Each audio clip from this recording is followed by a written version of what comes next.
Meeting of the Wallingford Planning and Zoning Commission to order. It's our Monday, March 14th, 2022 meeting. Could all please rise for the Pledge of Allegiance? Pledge allegiance to the flag of the United States of America and to the republic for which it stands, one nation, under God, indivisible, with liberty and justice for all.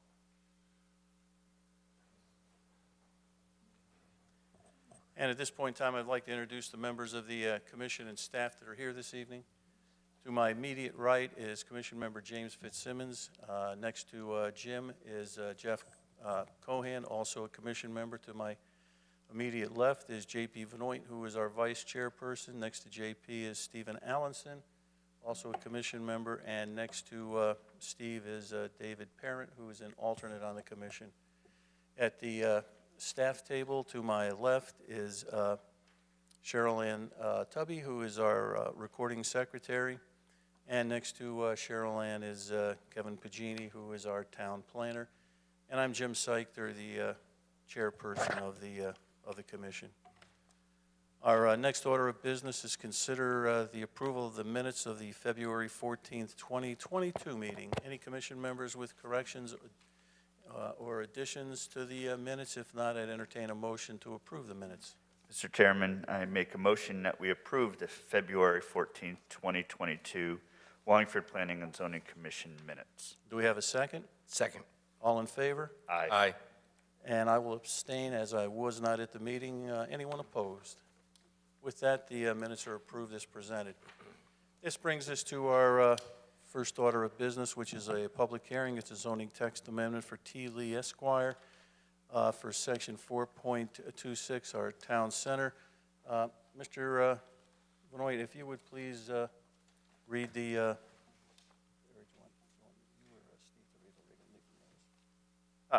Mr. Allenson, if you would please read the legal notice and then note all correspondence for the record. Thank you, Mr. Chairman.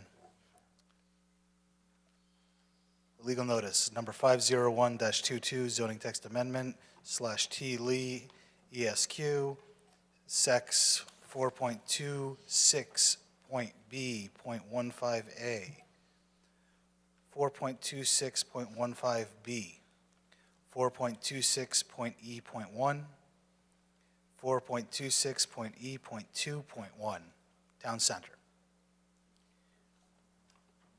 We have an interdepartmental referral from our town engineer,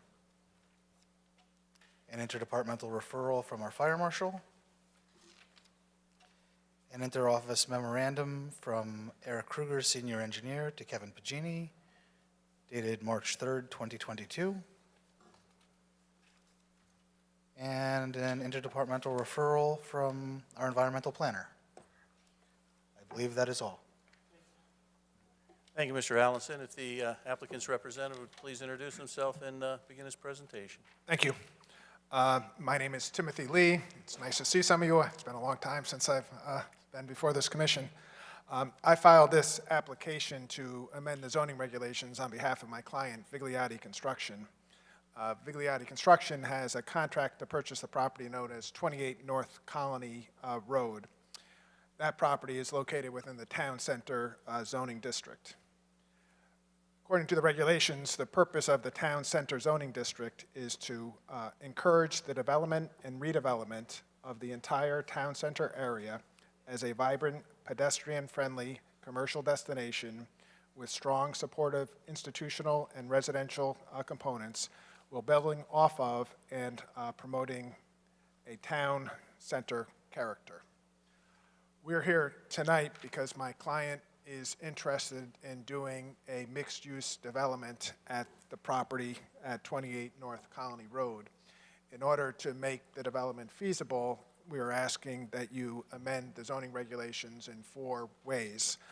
You've read the particular regulations into the record, but I'll give you the Cliff Notes version of what we're trying to do. We're trying to amend section 4.26B15-A to increase the residential density to 50 units per acre on lots equal to or greater than 25,000 square feet. So that's the first thing, is to authorize an increase in the density.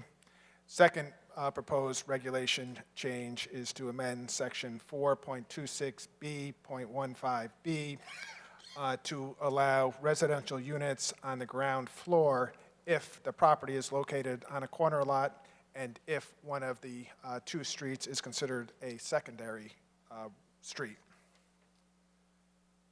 Third change we're interested in is 4.26.E.1. Under the current regulation, the maximum building height is 45 feet, subject to obtaining a special permit from this commission.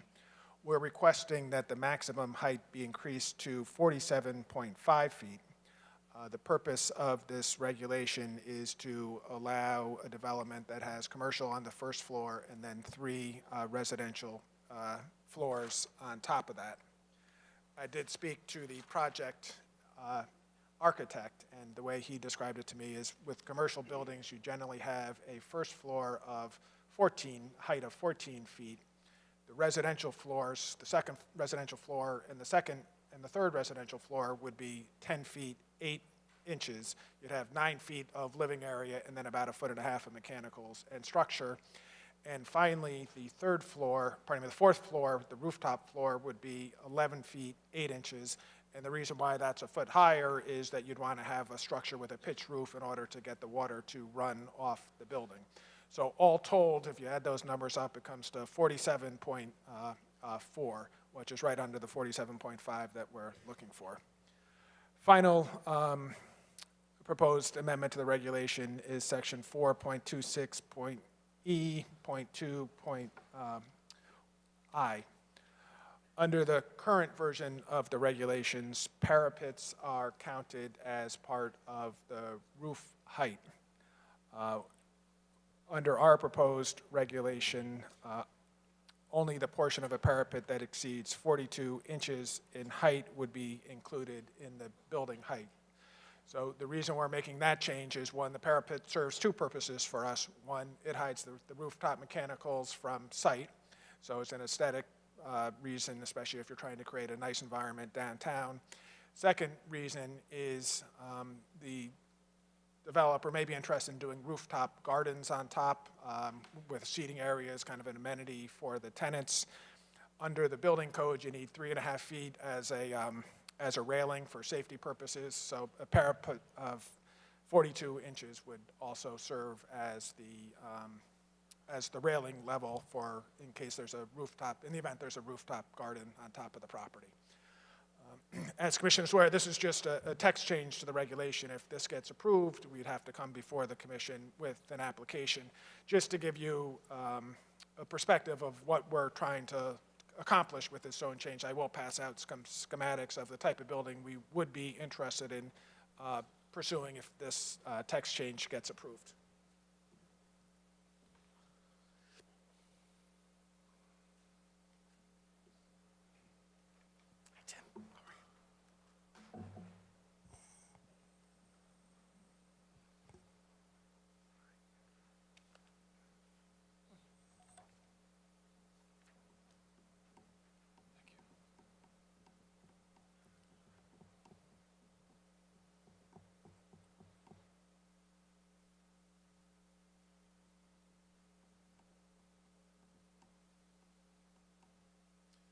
So the diagram I just passed out is a schematic rendering of the type of building that we could locate on the property.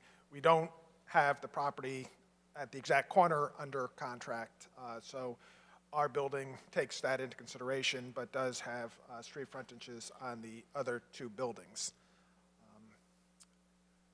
As you can see, it's 4 stories high. First story would be the first floor level would be the commercial, and then the rooftop kind of has the parapet to hide the mechanicals from view and also to create an environment for kind of a rooftop deck or rooftop garden as an additional amenity for the tenants. Commission has any questions about the regulation change? I'm happy to try to answer them. Thank you. I guess first, before I go to commission members, Mr. Pagini, any comments on this proposed regulation change? Nothing besides what I sent in your notes. I think it's just looking at the character of the town, or not the character, but the actual district itself, and seeing how this fits in density-wise. Okay. Thank you. Commission members with questions, comments for the applicant?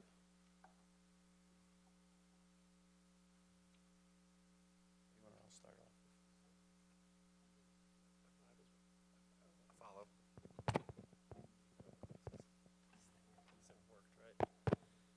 Thank you, Mr. Chairman.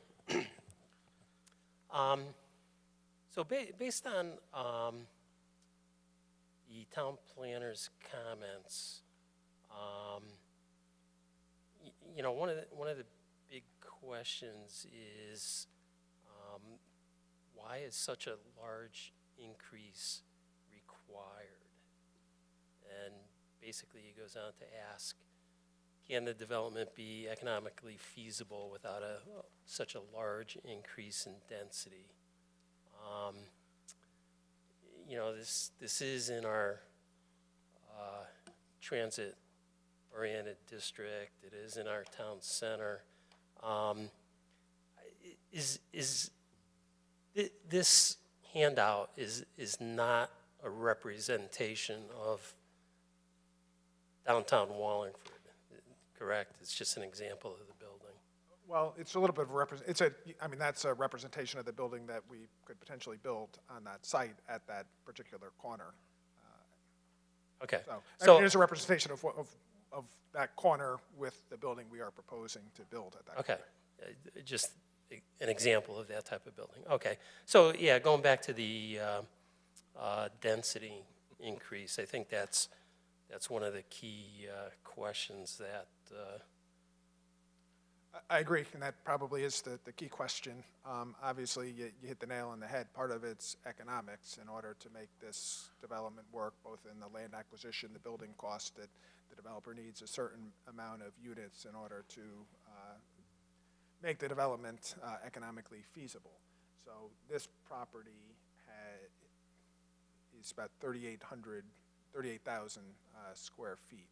So right now, under your regulation, it's 30 units per acre, and we're proposing 50 units per acre. It probably would result in 5 or 6 more units than you would get under the current version of the regulation.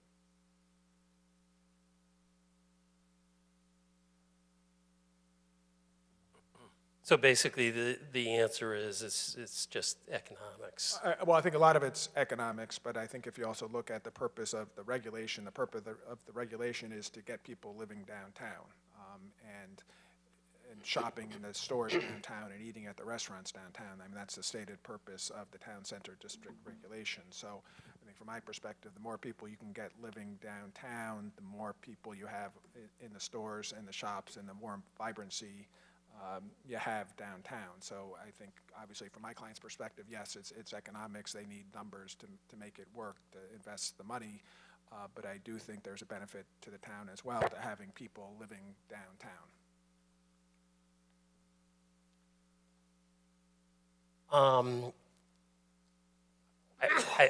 If I recall correctly, our parking requirements, and correct me if I'm wrong here, but I think we went down to, for a development like this, 1 parking spot per unit.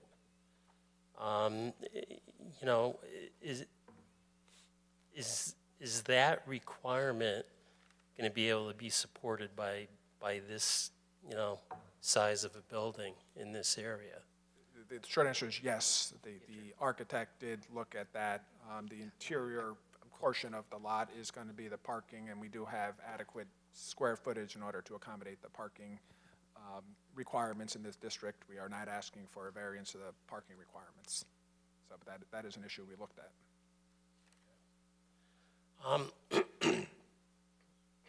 Excuse me. And I guess the only other comment I have, it's not really a question. And again, this kind of looks like the intersection right in the center of our downtown. So that if I saw this building right at the intersection of, Route 5 and, the other Quinnipiac and Hall Avenue,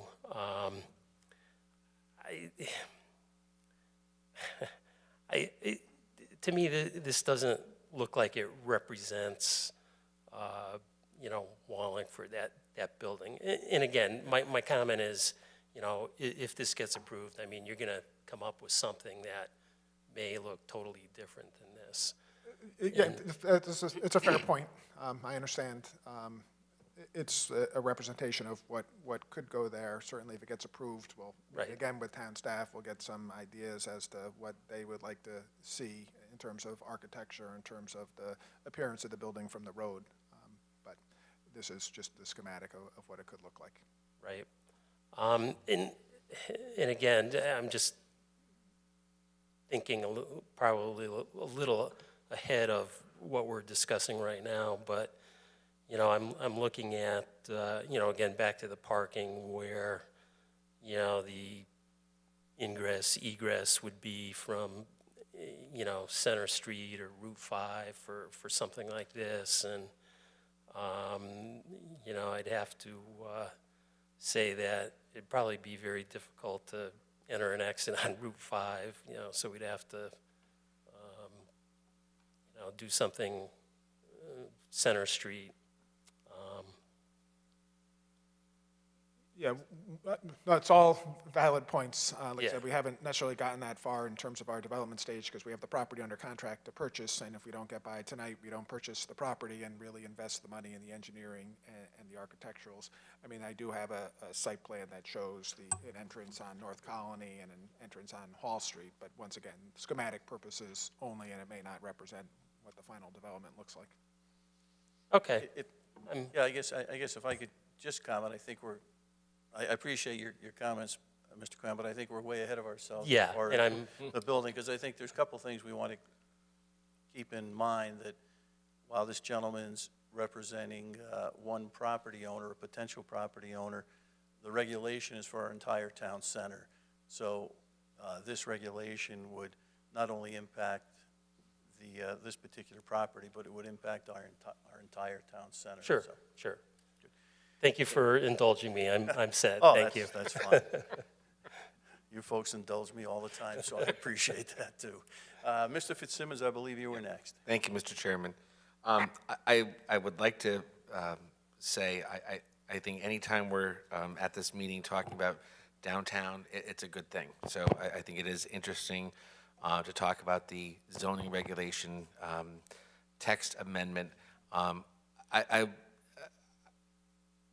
I would be very upfront. I think I can support 4.26E 2.1. I could support 4.26E.2 and probably have limited issues on 4.26B 15 subset B.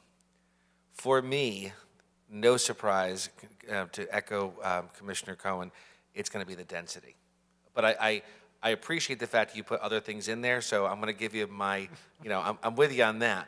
The density is a concern, but I do, as much as I like the picture, I could envision that. I don't know if 4 stories there is right, but I understand. So I'm not shy because it's an application, it's a text amendment, so we're not looking at any plans. We are currently at 30, and you want to go to 50.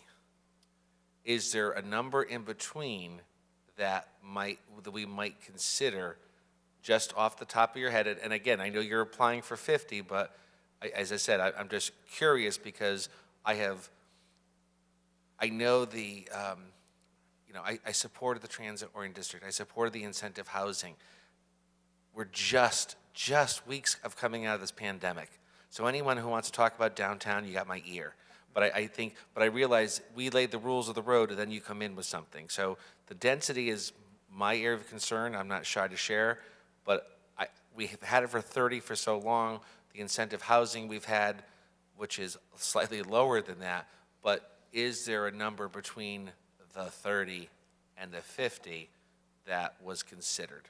And maybe I'll ask it that way. Yeah, if I could. no, I understand that. So it's the regulation is 50 per acre, that would not result in 50 residential units at this site because we have 38,000 square feet, so it would result in a little less than 50 units.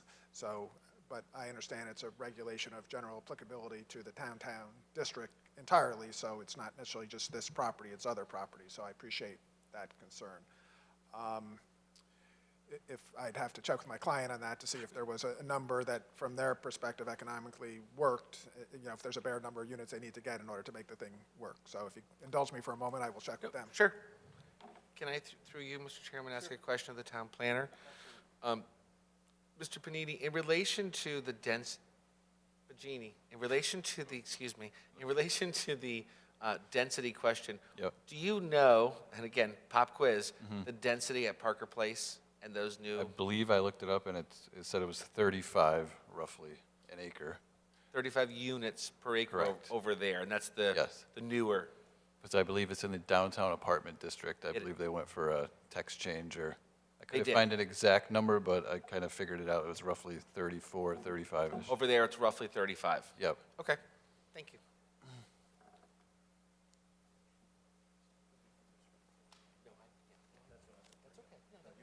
Yeah, yeah. This is the rock I'm stopping. Well, only, I support other places. It's the number. Yeah, I know, yeah, I know. This is downtown, that's Juliana Fish. Well, that's, and that's that field, Helian, that's headquarters, where we didn't have a front porch. That's what Jim said too, that's, they made a new fence to the cemetery. Just an oddball, I'm gonna try to ask that question. Right, yeah. It's,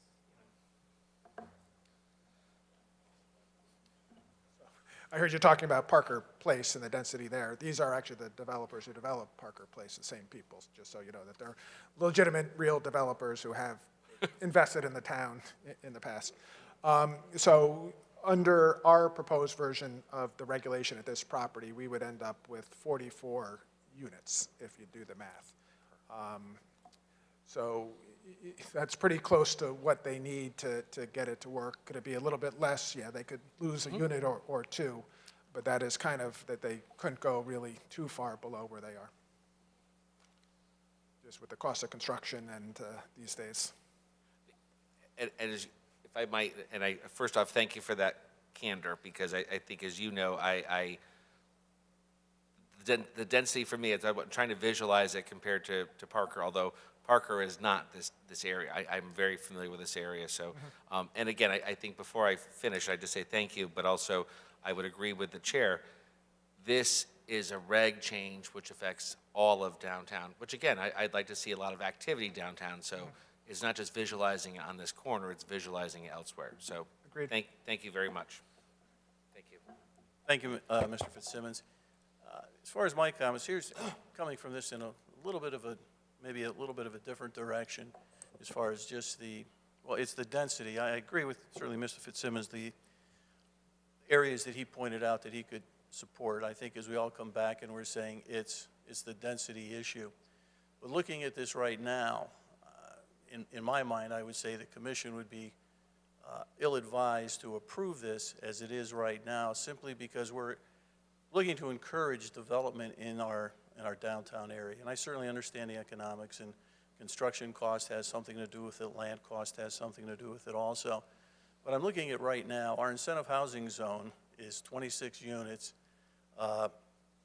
per acre. So that's where we are on our incentive housing zone. If we wanted to encourage people to develop in our downtown area or in our town center under the incentive housing zone, if we were to go to 50 acres, 50 units per acre in our downtown, what would we need to do to go to make it for incentive housing? Would that have to be 60? Would that have to be 65, 70? So then if we're looking at that, if we have concerns, at least I do, and I think other commission members have concerns with the 50, I think there'd be more concern about 60 or 70. So, you know, from my perspective, I think what the commission needs to look at first is, in our incentive housing zone, where we're looking to encourage affordable housing, to look at that 26, because clearly the 26 per acre is not something that's economically feasible. You know, what you're proposing here is 50 at all market, you know, market price units. And, you know, for that reason, that, right now, that just doesn't, I won't say it doesn't make sense for me, but it's not something that, at least that, you know, that I could support. I think the other areas that you're proposing, I certainly, like Mr. Fitzsimmons, could support that. But I think from the commission's standpoint right now, I think what our focus should be, and other commission members could agree or disagree with me, should be to look at, first, we have our incentive housing zone, what we want to do there as far as raising the density, what makes sense from a developer, from a density standpoint, so we can have an affordability component, and whatever that is, then obviously, you know, the market rate is something then should be, you know, something totally different. So again, that's No, I understand. that's my comments. Other commission, Mr. Vanoy, and then we'll go to Mr. Allenson. Mr. Chairman, I actually agree with you. On the side, I was thinking the same thing. To our town planner, are there other towns or municipalities in the area that do something similar to this with that affordability option to it? Yes, I found regulations in Fairfield, regulations in Meriden and West Haven that allow for 50 units an acre, but with an affordability component, I believe it's 20 to 30% in the transit-oriented development districts. I haven't done enough research maybe to find every town in the state that has it, but those are the ones that were in the area that I was able to identify. Thank you.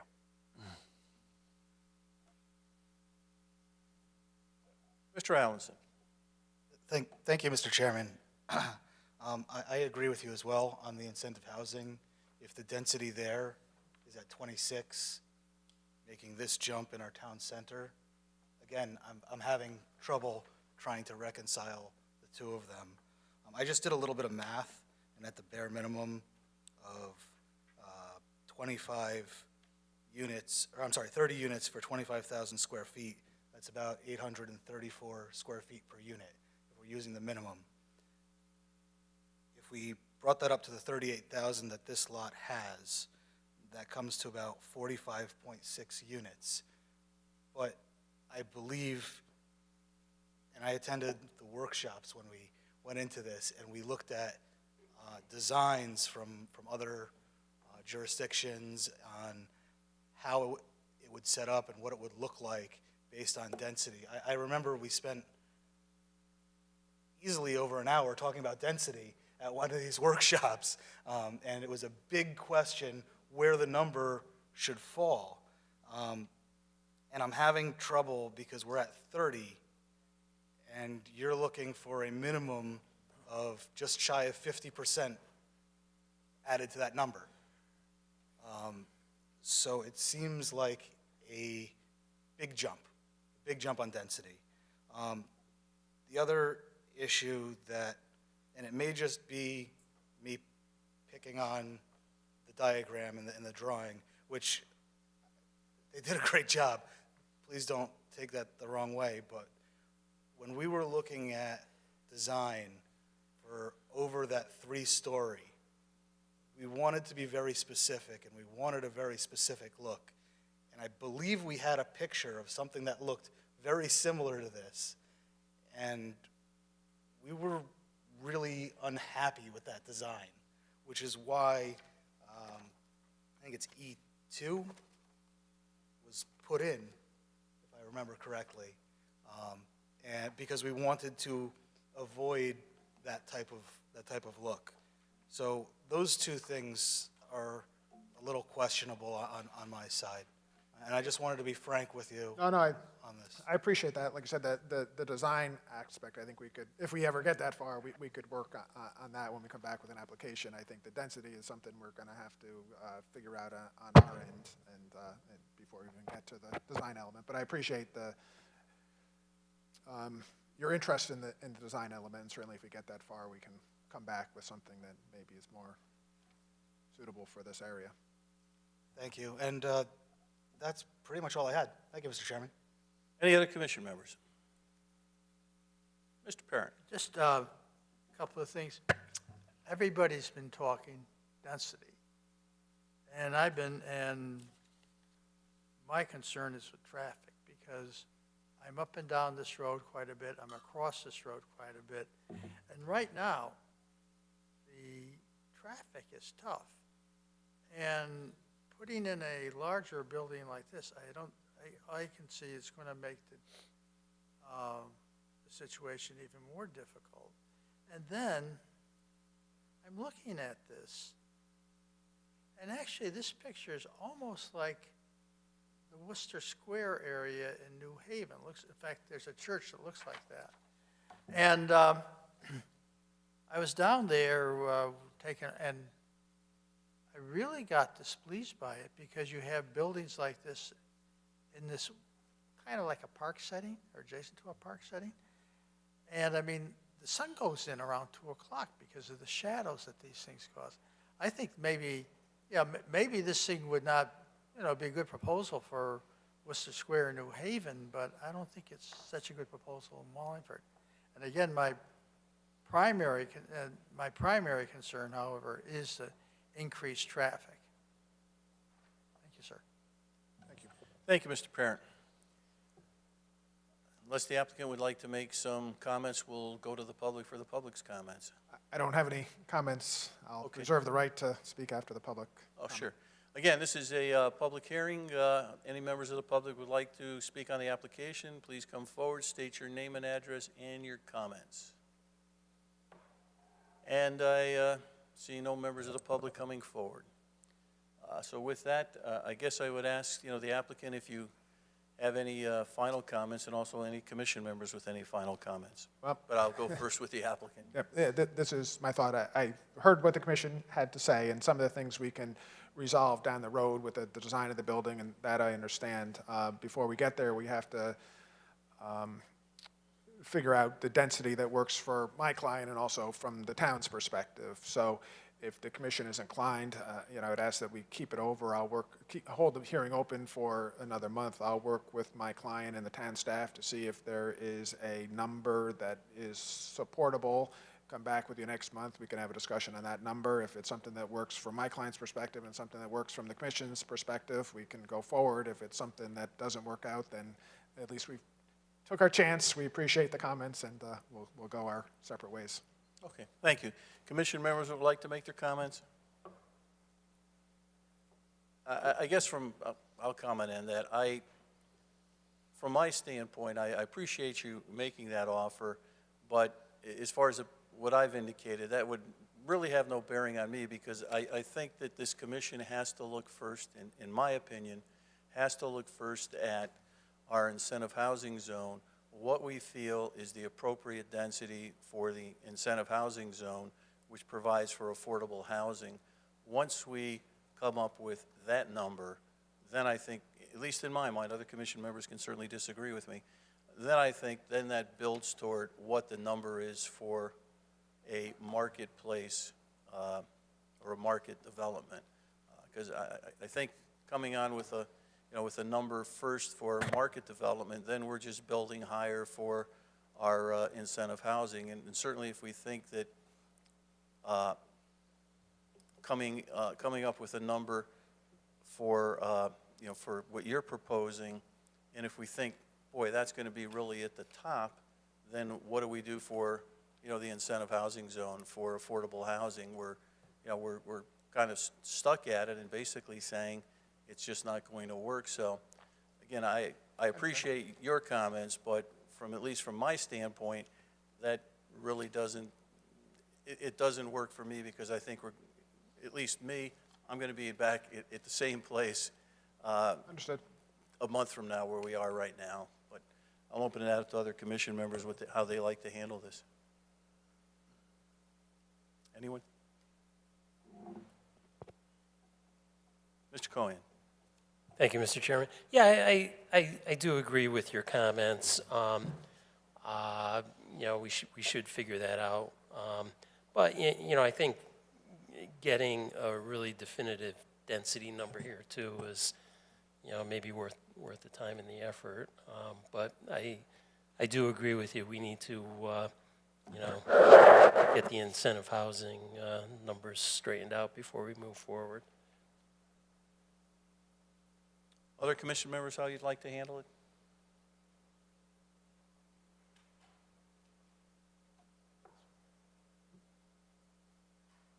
In that particular case, I guess I would entertain a motion as far as what commission members would like to do. Want me to close the public hearing first? Well, if we're going to continue this, then we're not going to close the public hearing. So it's a matter of what the commission would choose to do. Mr. Fitzsimmons. If I might, Mr. Chairman, and again, I think you know me well enough. I'm a big supporter of the incentive housing. If it sounds as if a month isn't going to make a difference for this applicant, one option might be to have the applicant withdraw, and then once we settle our density, they can reapply using the same, if that is the majority opinion. I don't want to deny what's in front of us because I think it's workable, and I with the respect to everyone else who said it, incentive housing, we as a group should, you know, retool or relook at the density. My concern is, as I note, Attorney Lee has a client, paid the fee, he's entitled to his time, but at the same time, it's still the wording stage. So I wouldn't be opposed if he were to withdraw with the idea that he could reapply when we settle our housing. So he wouldn't have a denial sitting unless that's what he wants. I don't know. Well, Mr. Fitzsimmons, I think that's an excellent suggestion. I don't know how other commission members may feel about that, but I suspect most people would be shaking their heads. So with that, I guess I would leave it to the applicant. Sure. Under those circumstances, what I'll do is I'll ask the commission to put it to a vote. My client has a contract to purchase the property subject to a number of contingencies. So I think I would need the commission to take action in order to resolve our contractual issues in order to be able to get out of the contract. So Sorry. So withdrawal is not a, I'd rather have the commission take action. okay, And I don't, thank you. okay, thank you. So again, I'll come back to the commission. What would they choose to do? I guess we have to act on it. I'll fold my cards. Well, we either have to, no, we have several, we have two options as I see it.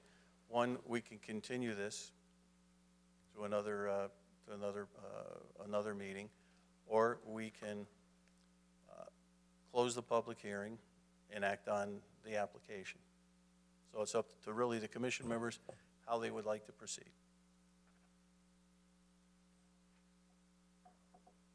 Yes, Mr. Parent, then Mr. Okay, Allison. I don't see in a month how you're going to be able to close a difference between the current regulation and the 50 units, okay? Right. I don't see that happening. And as Mr. Lee points out, he's got to have an answer once in a while. So if it were up to me, I would say, close the hearing, make a motion to approve, and vote on the motion. Okay? Because I don't want to make I would not recommend making a motion to disapprove, because if it doesn't carry, you know, you've got a problem on your hands. So I would say, again, just close the hearing, make a motion to approve, and vote on it. Thank you, Mr. Parent. Mr. Allison. Thank you, Mr. Chairman. Mr. Parent actually beat me to the comments. You know, the applicant went out, spoke to his client, and came down a little bit. I just don't see the gap coming enough to what I would picture being a workable number. That's just me and what the number I have in my head to be able to be okay. So I would agree with what was proposed by Mr. Parent. Thank you. Thank you, Mr. Allison. Other commission members? As far as my comment would be, I appreciate the comments made by Mr. Parent, but from my standpoint, this is something that I certainly couldn't support. So with that, I believe that the general consensus, and please people, correct me if I'm wrong, to close the public hearing and to act on a motion on this application. Is that the general sense? And I see it is. So at this point in time, I would entertain a motion to close the public hearing. Mr. Chairman, I move that we make a motion to close the public hearing for application 501-22, zoning text amendment T. Lee Esquire, section 4.26, Town Center. I'll second. A second by Mr. Fitzsimmons, voting beginning with Mr. Cohen. Yes. Yes. Yes. Yes. And yes, now at this point in time, I'd entertain a motion on the application. Mr. Chairman, I move that I make a motion to deny application 401-22, zoning text amendment T. Lee Esquire, section 4.26, point B, point 15A, 4.26.15B, 4.26 point E, point 1, 4.26.E.2.1 of the Wallingford zoning regulations on language entitled Proposed Text Changes, Vigilati, and 78 North County Road dated February 9th, 2022. Because the density calculations would still need to be evaluated at this time. We have a motion on the application. Do we have a second? Second. Second by Mr. Fitzsimmons, voting by Mr. Cohen. Yes to deny. Yes. Yes? Yes. Yes. And yes. The application's been denied. I guess I would certainly encourage you and, and your client that we are going to be holding a workshop on this and discussing the density. So I would certainly encourage you, if your client is still interested in this property, to, when we do hold that workshop, to come and, provide the input. Because as commission members mentioned, we certainly would like to see development not only in this area but in our downtown. And we realize our densities are an issue, and we're certainly open to looking at that. And again, I appreciate, I think we all appreciate the interest. All right, well, hope to see you soon. Thank you. Thank you. Good to see you. All right, it brings us to our next public hearing. It's a zoning text amendment by the Planning and Zoning Commission, Section 4.10, Watershed Interchange District, and modifications to Sections 2.2, 4.9, 4.13, 5.1C, 6.11, and 6.12. And again, Mr. Allison, if you please read the legal notice and note all correspondence for the record. Thank you, Mr. Chairman. Number 902-22, zoning text amendment /Pzcc/ proposed text and map amendments to remove current section 4.10 I-5 Interchange District and replace with section 4.10 entitled Watershed Interchange District, WI. The new section 4.10 Watershed Interchange District will cover portions of the existing Interchange District, I-5, and Industrial Expansion District, IX. Text amendments will also modify sections 2.2, 4.9, 4.13, 5.1C, 6.11, and 6.12. We have an interdepartmental referral from our town engineer. We have correspondence from the Naugatuck Valley Council of Governments, received February 15th, 2022. We have an interoffice memorandum from Eric Krueger, Senior Engineer, to Kevin Pagini, Town Planner, and Allison Kapuscinski, Town Engineer, received February 9th, 2022. An interdepartmental referral from our Fire Marshal. Correspondence from the Lower Connecticut River Valley Council of Governments, received March 2nd, 2022. Correspondence from the South Central Connecticut Regional Planning Commission, received March 11th, 2022.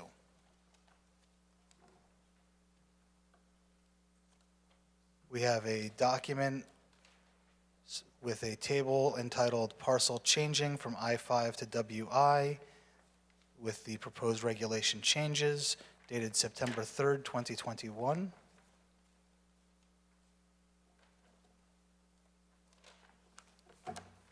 Correspondence from Adelaide Kupfer dated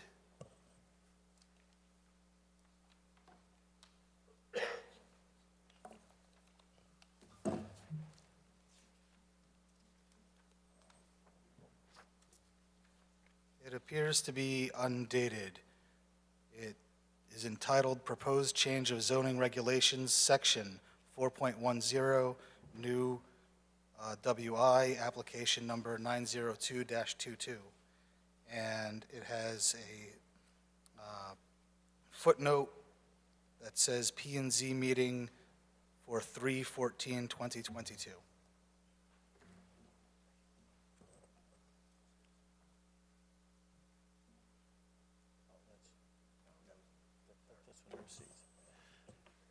Thank you, Mr. Allenson. And at this point in time, I will say, Mr. Pagini and Ms. Kapuscinski, the wheel is yours to, I guess, begin your presentation. And I guess the way I would like to handle this, I believe that you folks are going to, there's several changes that you're going to present, and I guess I would like to handle, if it works for you folks, to go through each one, separately. You go through and you can choose which ones you want to start with, and then we can open it for commission members to make comments, and then the members of the public, rather than going through all of the changes and then having to come back, and things may or may not get missed, or people, members of the public or commission members may forget what some of the questions that they may have. Does that work for commission members? So with that, I'll leave it to you, you folks, to see which ones you would like to start off with. Did you want to start out with definitions then? We did have probably the most changes in the definitions, but the definitions. Mr. Pacini, if you could just pull that a little bit closer to you, I'd But appreciate that. the definitions also affect Section 410 and Section 4.9 as well. So we did eliminate some definitions. We eliminated the definition for warehousing per Commissioner Hines' recommendation at the workshop. We instead changed that to, in the Watershed Interchange District, warehouse and distribution excluding freight terminals and drop yards, and updated that in the IX to warehouse and distribution including freight terminals and drop yards, just to simplify that definition, because it was very difficult finding a solid definition for warehousing. Since there's so many different types of warehouse uses, we didn't want to box ourselves into a corner. And I believe at the workshop he had some great comments, so we followed up with him after and got more comments from him. Let's see.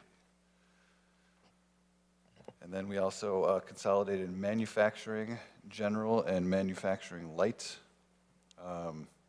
We basically took out the lengthiness of describing every type of manufacturing that's currently allowed, and summed it up in the manufacture of products from extracted or raw materials or recycled or secondary materials. That would be manufacturing general, and that includes bulk storage and handling of such products and materials. And manufacturing light was the assembly of products predominantly from previously prepared materials, including bulk storage and handling of such products and materials. So we just simplified those definitions. And I believe that was the bulk of the changes in the definition section.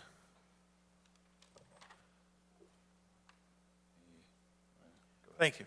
Commission members with any questions on the definitions?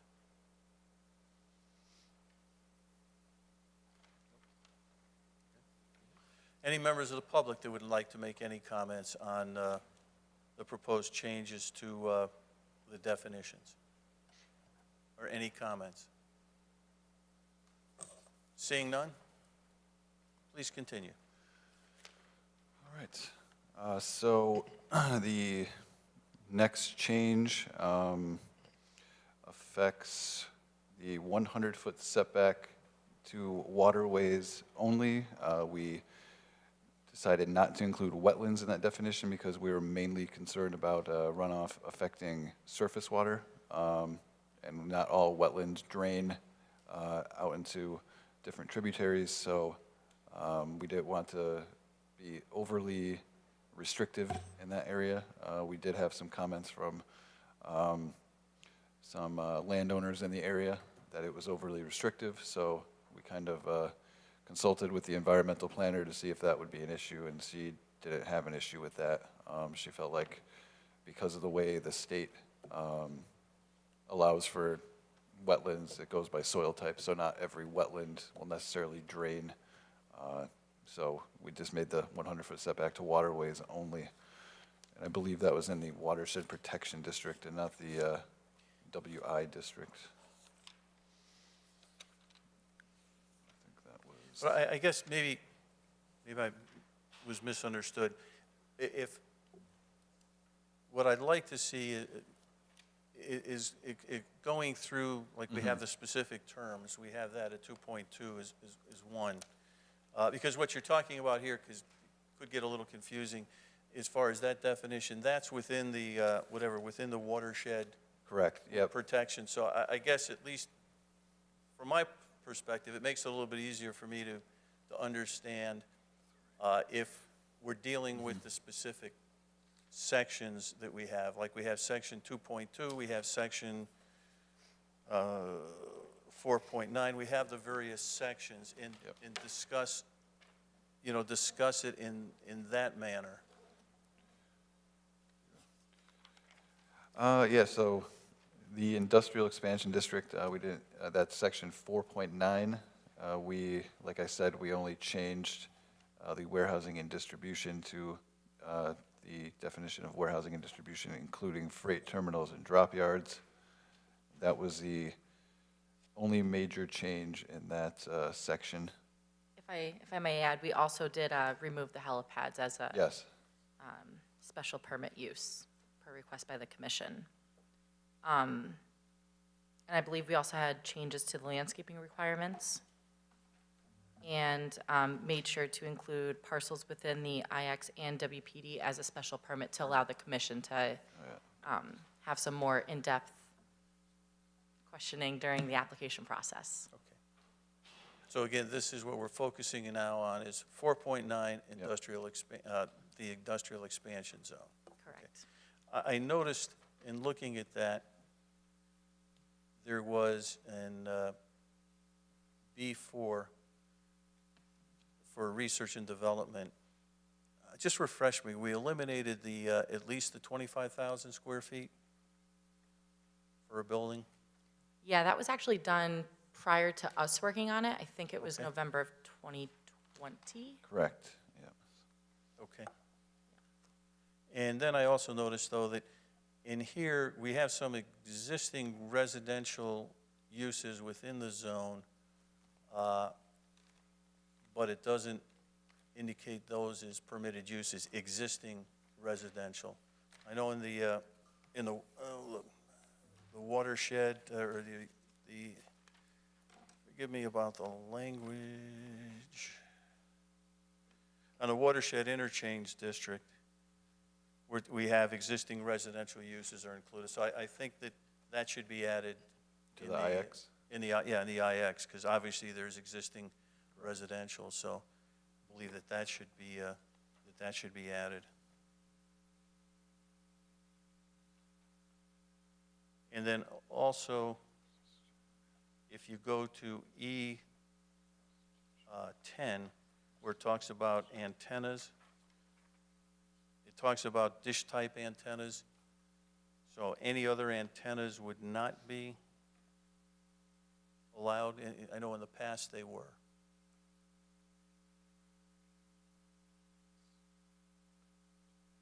I don't believe we changed the definitions for antennas. I don't believe we even dwelled on that. Is that No, I think that was added by the previous interim town planner. Okay. Because we had just added the building or ground-mounted solar panels as an accessory use. All right. Commission members, any questions? Again, look, we're focusing right now on the 4.9 industrial expansion district. Any commission members would like to make some comments? Mr. Fitzsimmons?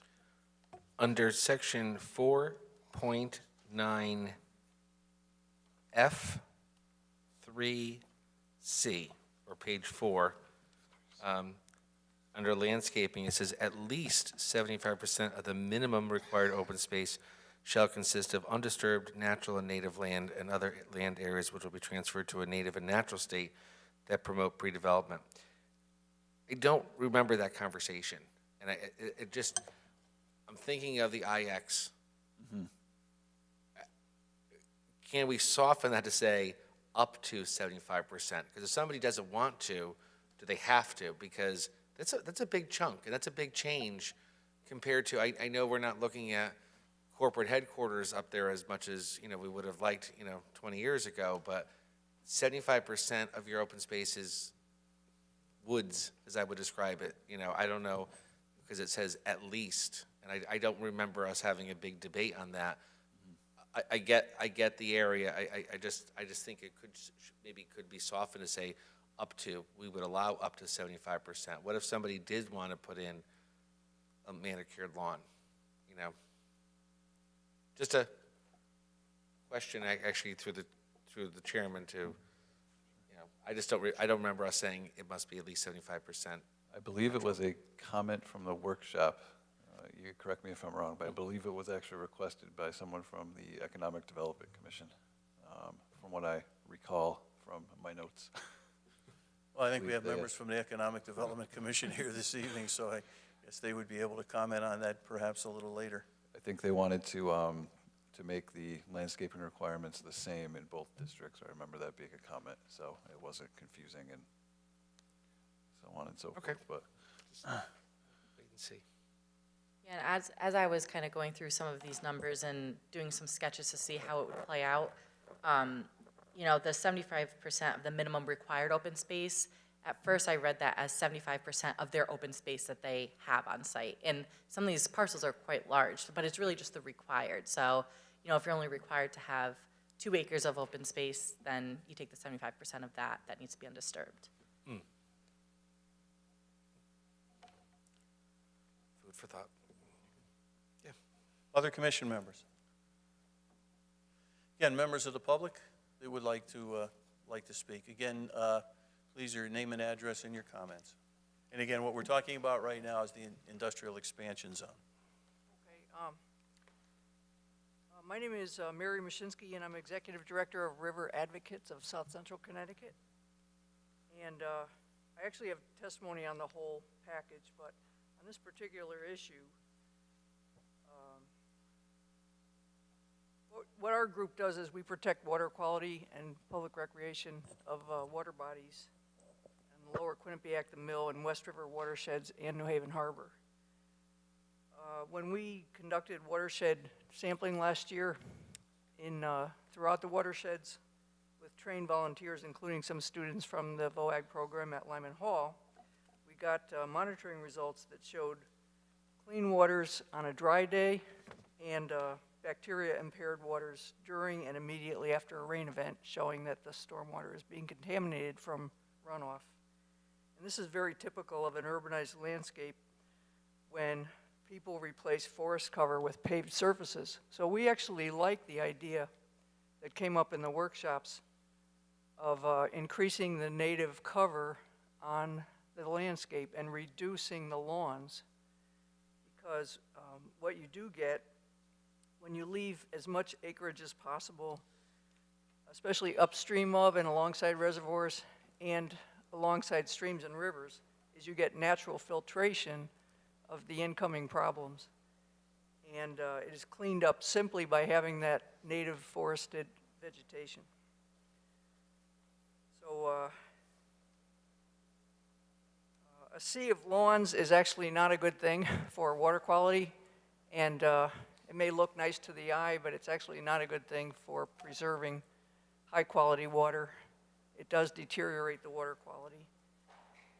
And also parking lots, of course. So the two of them together are a land use practice that does not protect water quality. So as much as the commission can increase natural vegetation in both of those areas, it will have good results on water quality.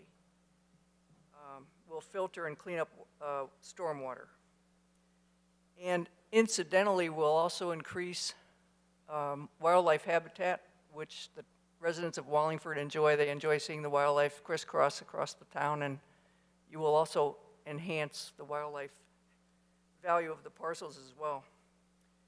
So we wanted to congratulate the commission and Allison Kapuscinski, our engineer, and Kevin Pagini, our town planner, and the Water and Sewer Division General Manager Neil Amwake, who have all talked about improving the landscape in order to get higher quality water. And we concur with that, and we thank you for making these changes and hope they will be approved. Thank you. Thank you. Other members from the public? Yes, the gentleman in the back.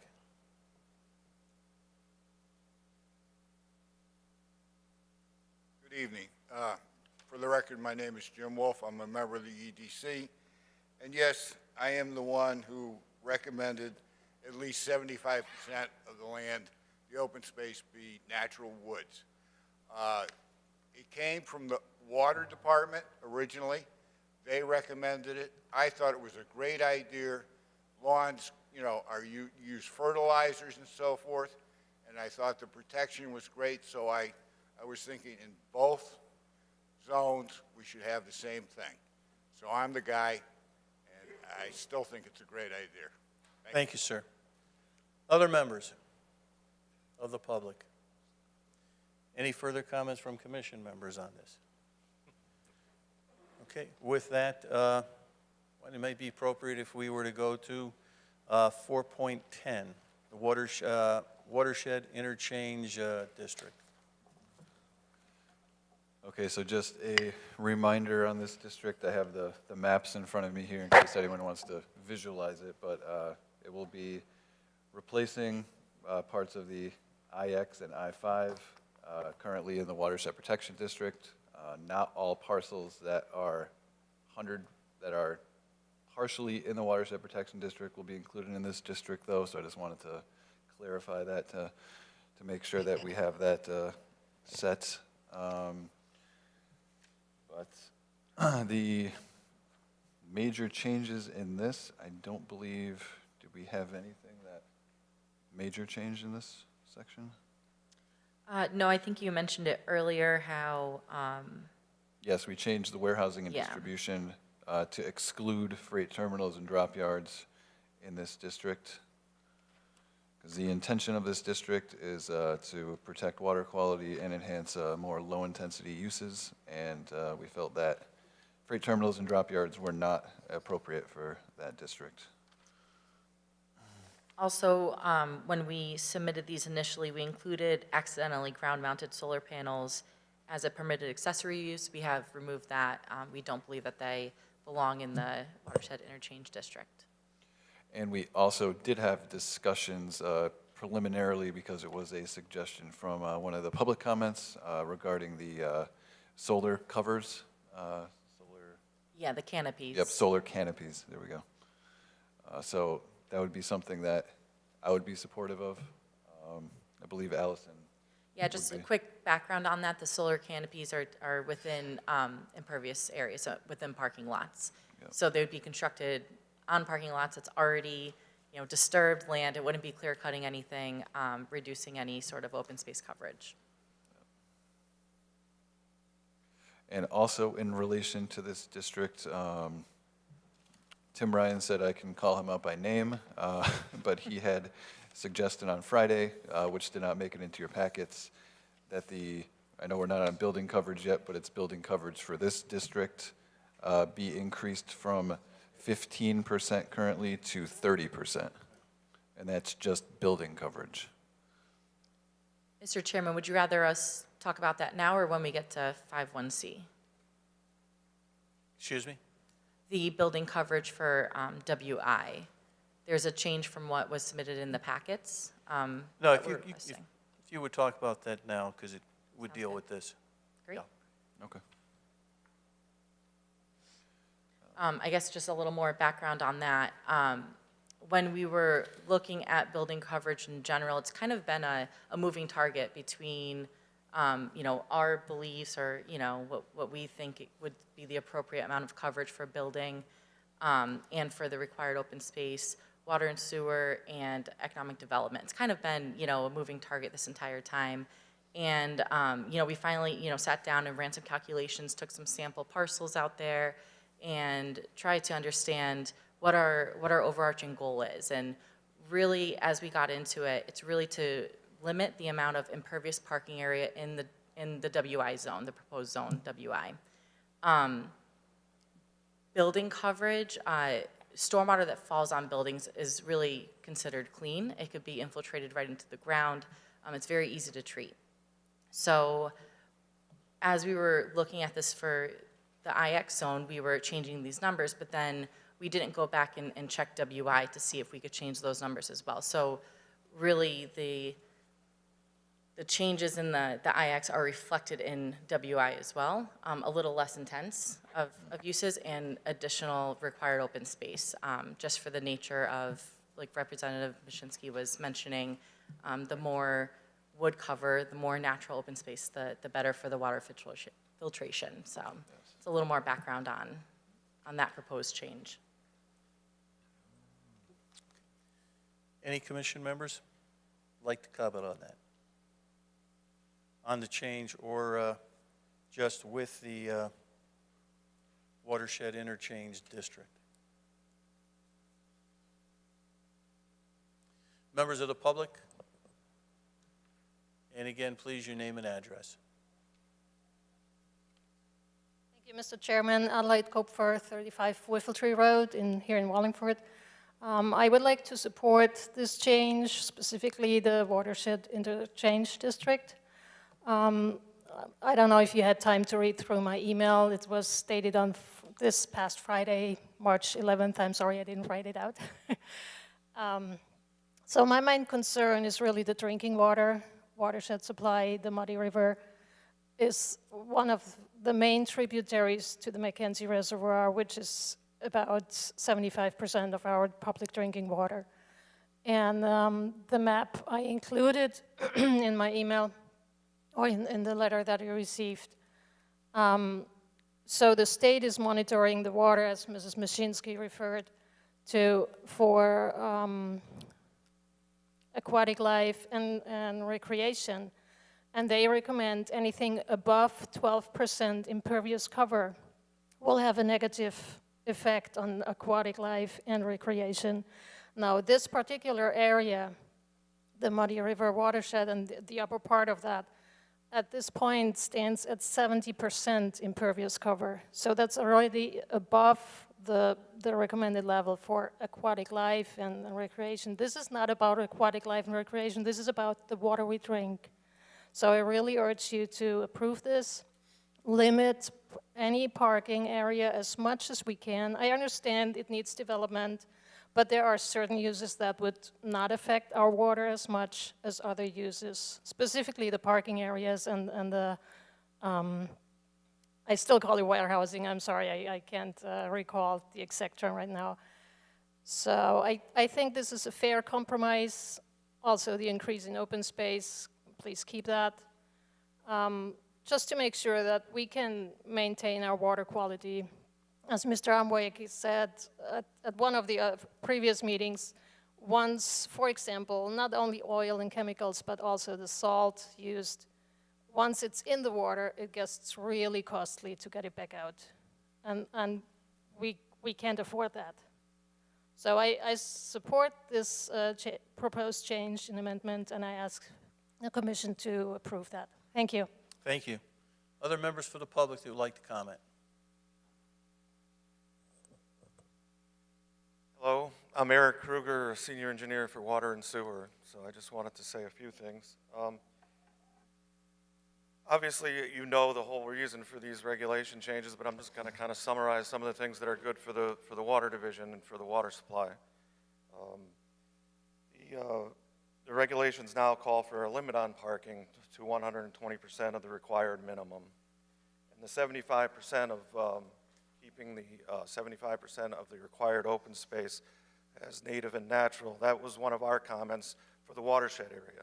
Basically, what these regulations changes will do is it's separating out the IX zone from the watershed, and the WI zone will cover most of the watershed. There will be little incursions on the IX zone into the watershed area. So that was, I think, the idea of why you have the same requirement for 75% of the required open space remaining native and natural in the IX and the WI, and that's something that we're good with. We like that. As far as the canopy solar panels, originally we didn't want to see ground-mounted solar panels in the watershed area in the WI zone because we were thinking that it would just eliminate more of the native areas by people expanding their solar panels into the native areas. But if there's limited to only the parking areas, the already paved areas or impervious areas, then we really don't have that much of an issue with that because it's covering an area that's already impervious, and actually the water coming off of that might be better than the water that's coming off of the pavement area. So we're kind of on the fence with that one. And then as far as the increasing the building coverage to 30%, that was kind of a new thing. I didn't hear about that until right at this meeting. So we're not necessarily in favor of that. It's 15%.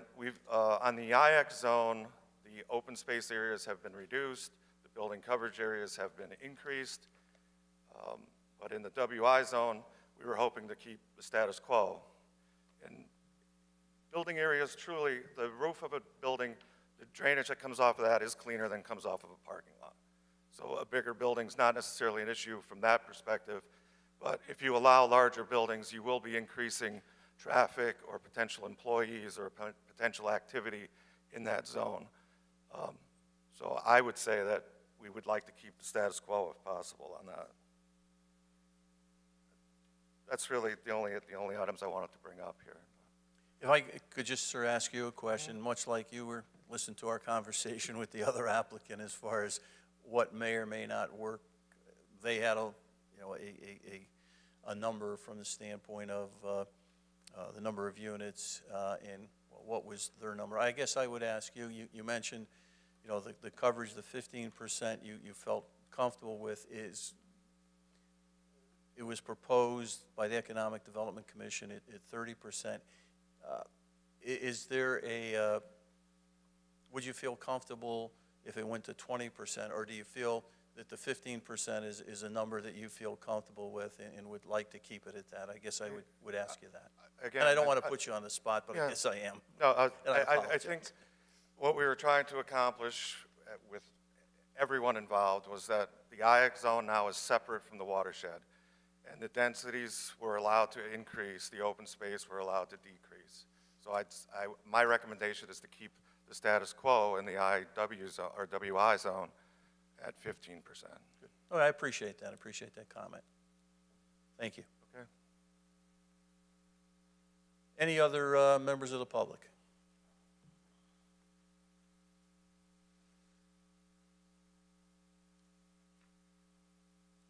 Tim Ryan, Economic Development Commission. Just allow me to address the 30% coverage.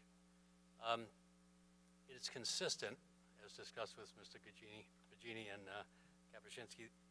It's consistent with the objectives of the zone, and that is, as Eric mentioned, roof water can be contained, can be treated. We don't want more parking lots, but bigger roofs, no harm. So he mentioned additional traffic. Well, traffic's something that you would deal with when an application comes forward. So I think for the spirit of what we're trying to accomplish here, and I will say that this process has been long. It has been arduous. You all know that. We all know that.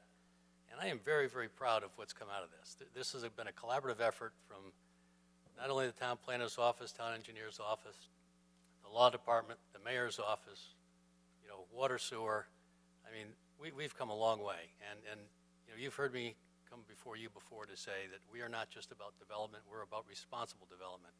We live here too. And I think what's before you is something that is extremely responsible, as Ms. Pzcc mentioned earlier.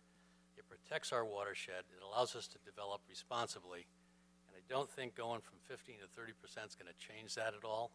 And I think it's not just my opinion, it's something that we collaboratively talked about last week. So I would ask you to consider that 15 to 30% coverage ratio in the WI. Because again, it's expanding a roof, but proportionally, it's expanding parking very small.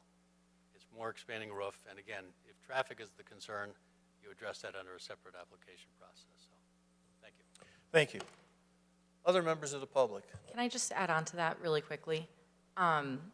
For the increase in building coverage, I just do want the commission to understand that simultaneously, we are looking at the parking and loading requirements, and we're cutting down the required parking by about half. So really doubling a potential size of building. The parking lot could be theoretically cut in half for the same uses. So, you know, our goal is to limit the parking spaces that are required for these uses, so especially in the WI. So that kind of did work in concert with each other. Thank you. I guess with that, before we move on, I guess I would ask commission members how they feel about increasing the proposed the 15 to the 30%. Start with, Mr. Cohen would like to make a comment. Thank you, Mr. Chairman. You know, I think I would be okay with increasing this a bit to maybe 20%. I do, you know, respect Mr. Krueger's, you know, opinion on this, and he has been, you know, a really good advocate for this district. But I think, you know, a minimal increase, I think I could support that. And, you know, we can go around to the rest of the commissioners, but I do have another question on this section when we finish up. Okay. Other commission members on this? I guess from my perspective, I certainly agree with Mr. Cohen. I respect the water division. I certainly, you know, respect the comments and hear the comments made by our Economic Development Commission. You know, I think that there's been a lot of cooperation by the water division in putting together these regulations. I appreciate that. So I would agree with Mr. Cohen. I could see a small increase, but you know, the 30% increase in at least in my mind is something I couldn't support. A 20% increase is something that certainly I could support. And as far as the solar panels, again, with that, I think to allow that for the parking is something that I think is, you know, is appropriate. So, other commission members? Mr. Allenson. Thank you, Mr. Chairman. I agree with you and agree with Mr. Cohen on the 20%, subject to the shrinking of the parking. You know, I think that very much makes sense, and I also agree with the solar panel coverings. Thank you. Anyone else? And again, I guess, Mr. Fitzsimmons? Yeah, we'll go Mr. back Chairman. to Mr. Cohen. Yeah, as I say, I would agree. I could support the 20. And again, as far as additional comments on this section on the Watershed Interchange District, Mr. Cohen. Thanks again, Mr. Chairman. Yeah, this is section, it's the operation and maintenance plans. It's section 413.4. We're not there yet. We're not there yet, Mr. Cohen. We're on 410, Watershed Interchange. Okay, I will wait until we get to 413. There you go. We jumped to the train. I know, Sorry. Thank you. not an issue. So with that, we've heard from the public. I think all commission members have given their comments on section 4.10. And that being the case, then if we would then move on to section 4.13, the Watershed Protection Overlay District. The only major change, I think I mentioned this before, out of turn was it's the 4.13B1D. That is a minimum 100-foot buffer must be maintained between any surface waters.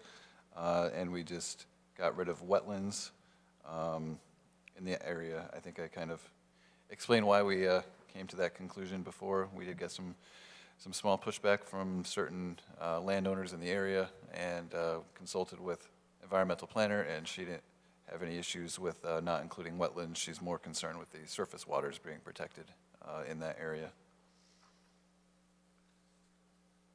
And were there any other major changes? That's really the only change from the workshop.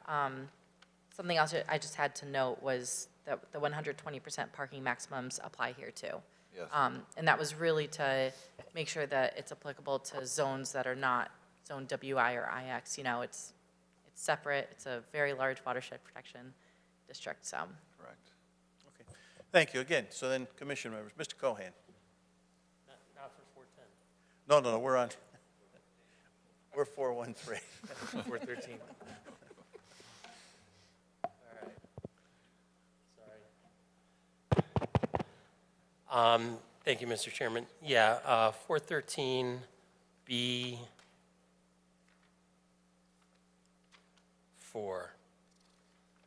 Operation and maintenance plans.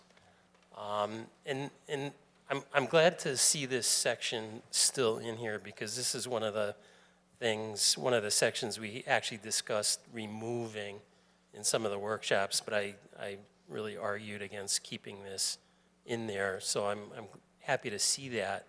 And if it's okay, Mr. Chairman, through you, I'd like to ask Mr. Krueger, about this, because basically it gets into, the town of Wallingford going out occasionally and, checking some of the stormwater management treatment systems. And basically when we had the workshop, it's been on the books, but, the reality is that this very rarely, got done according to, what we had discussed. And again, through you, Mr. Chairman, to Mr. Krueger, I'm just wondering if, there is, time that the water department, water sewer department, could do this, if there's any suggestions as to, how timely, how periodic, something like this might be done. And if it's something that, they can, really fit into their work schedule. And Mr. Krueger, if you could please address those questions, I'd appreciate that. Yes, recently we've made a new inventory of all the existing systems that are in the Watershed Protection District as far as the stormwater treatment systems. And we've gone out and done some inspections. It's not really our jurisdiction, I guess. It's the commission that is the Watershed Protection Agency. And so any enforcement or direction to correct would have to come from the commission. Is that not correct? I don't want to misspeak, but that's my understanding. And so the Water Division is willing to assist in that role in doing inspections and making recommendations on required repairs or improvements, but it's not our, we don't have the authority to order the repairs as far as I understand it. The way that I read, this regulation is, it says to allow the commission, its agents, and the town of Wallingford reasonable access. I mean, honestly, I don't think this is something the commission or the Aquifer Protection Agency, could really determine. We don't have that inventory. We don't have the, knowledge, I guess. I guess if at our next Aquifer Protection Agency meeting, and we got some input as to, you know, what you would recommend as far as us saying, yeah, you got to go out and check, you know, Company A, check their treatment plant. You know, I think that would be okay. But typically, and, you know, your comment is kind of news to me, you know, after being up here for a number of years. I didn't realize that, you know, that's the way the, you know, Commission, Aquifer Protection Agency, you know, operated. Yeah, there's two separate things. So you got the Aquifer Protection Commission, and then you have this regulation, which is the Watershed Protection. So this is part of the planning and zoning regulations, and so the Planning and Zoning Department or Commission has the authority to enforce these separate from the Aquifer Protection, which is a different thing. So again, we're willing to do the inspections and assist, but as far as I understand it, again, we don't have the authority to order corrections. It would have to come through the Planning and Zoning Department. I believe that's my understanding of it.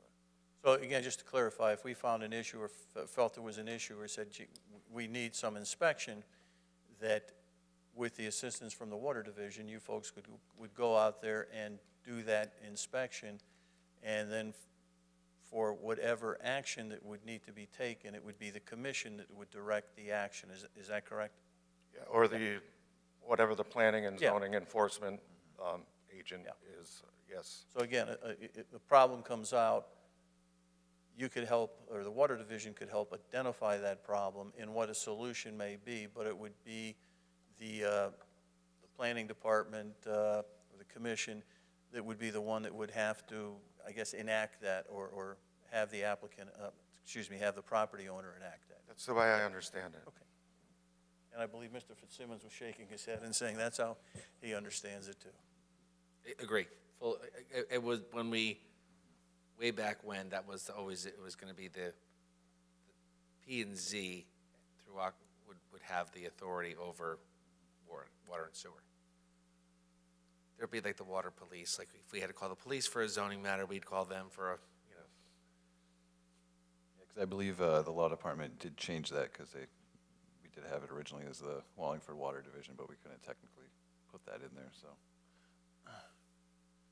So, still kind of didn't answer my question, but maybe, you know, that we haven't had a meeting of the Aquifer Protection Agency in a while, but, you know, maybe for the next meeting, we can get that list of, you know, stormwater treatment plants, and then kind of get a feel, or if you know it off the top of your head, how often they should be, you know, tested, because I have no idea, you know, size-wise, or, you know, and then we can, request that, you know, they be, you know, looked at.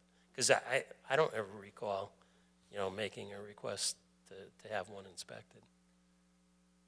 As part of the application process, the developers are required to submit a maintenance and operation plan, and then they're supposed to be implementing it themselves, doing their own inspection and maintenance.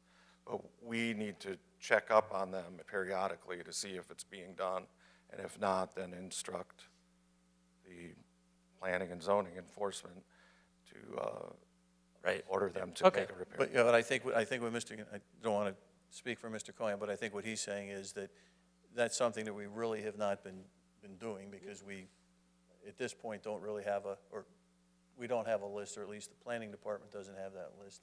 And it's something that I think Mr. Cohen, I suspect commission members would like to see, that we implement something, we have a discussion and implement something like that going forward. Is that fair to say? Yeah, absolutely. Again, not to take up too much time here, but maybe for the next time we have the Aquifer Protection meeting, we can give you an invitation and bring the list. Thank you. Sure. Thank you. Good enough, thank you. Thank you. Any other comments, Mr. Cohen? No, all set. Thank you. Any other commission members with comments on 4.13, Watershed Protection Overlay District? Seeing none, I'll go out to the public. Any members of the public that would like to comment on this section? Yes. Again, please come forward, name and address. Good evening, Ed Bradley, 2 Hampton Trail. My comments and question pertain to 413, which you're talking about, the I-5 WI district. In the past, I have submitted, written, and also attended some of the your hearings. I mean, this goes back to November of 2020, I believe, when you started these text changes. They got delayed and along the way. My comments kind of spread 2 sections. I believe section 412, I think you already approved that. I think Correct. there was a public hearing that I missed that was held in downtown. Is that correct? It was, December. I think it was, not downtown, it was held in, it was held in these chambers, that's correct. Oh, was held here? Yes, I believe that was in December December. of, 2021. 2021, yes. Okay, my comments kind of spread between 412 and 413. And although 412, okay, does identify stormwater management, conforming to established standards, the best engineering practices, state statute, DEP, I have yet to see anything in any of your regs, unless I missed something, that deal with flood control. You do talk about retention, but you don't deal with existing flood control. Just to give you some history on that, I lived on Hampton Trail for 49 years. Hampton Trail is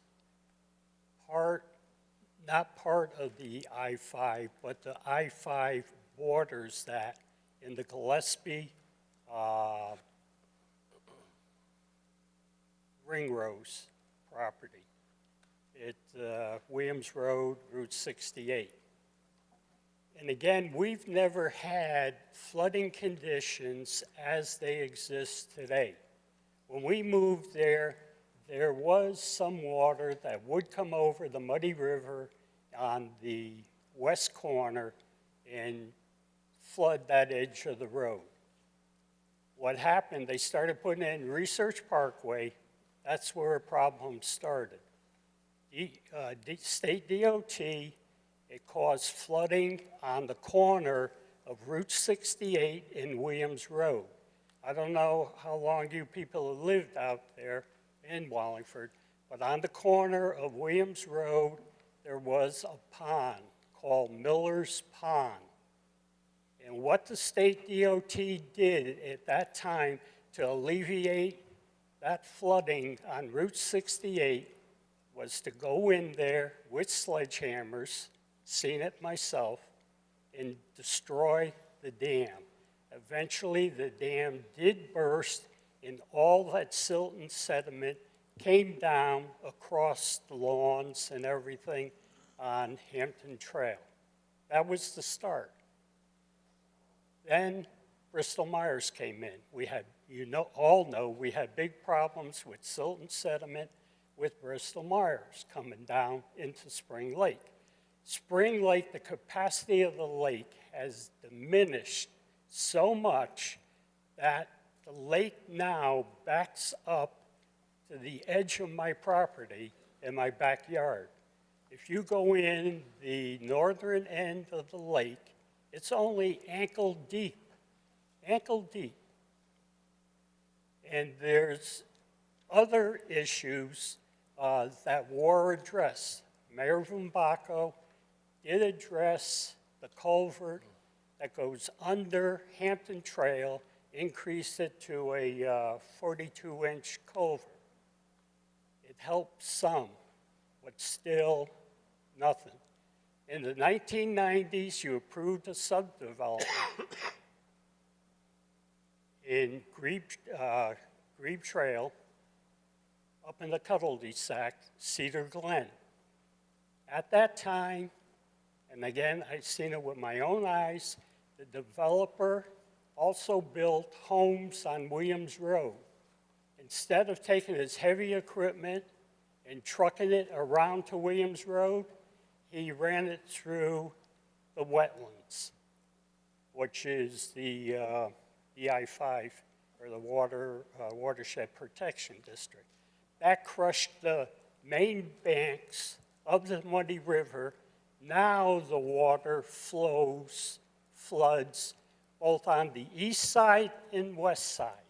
And it turns Hampton Trail into an extension of Spring Lake. This has been reported to the town time in and time out. Nothing is ever done. I mean, it floods now to no end. And there's people out there, you're talking 100+ private wells in that area. And all this water gets flooded, caused me extensive damage to my property. And one of the things that I spoke with engineering about, some of the engineers, the field engineers, that those two culverts have to be replaced with a box culvert, which may help it.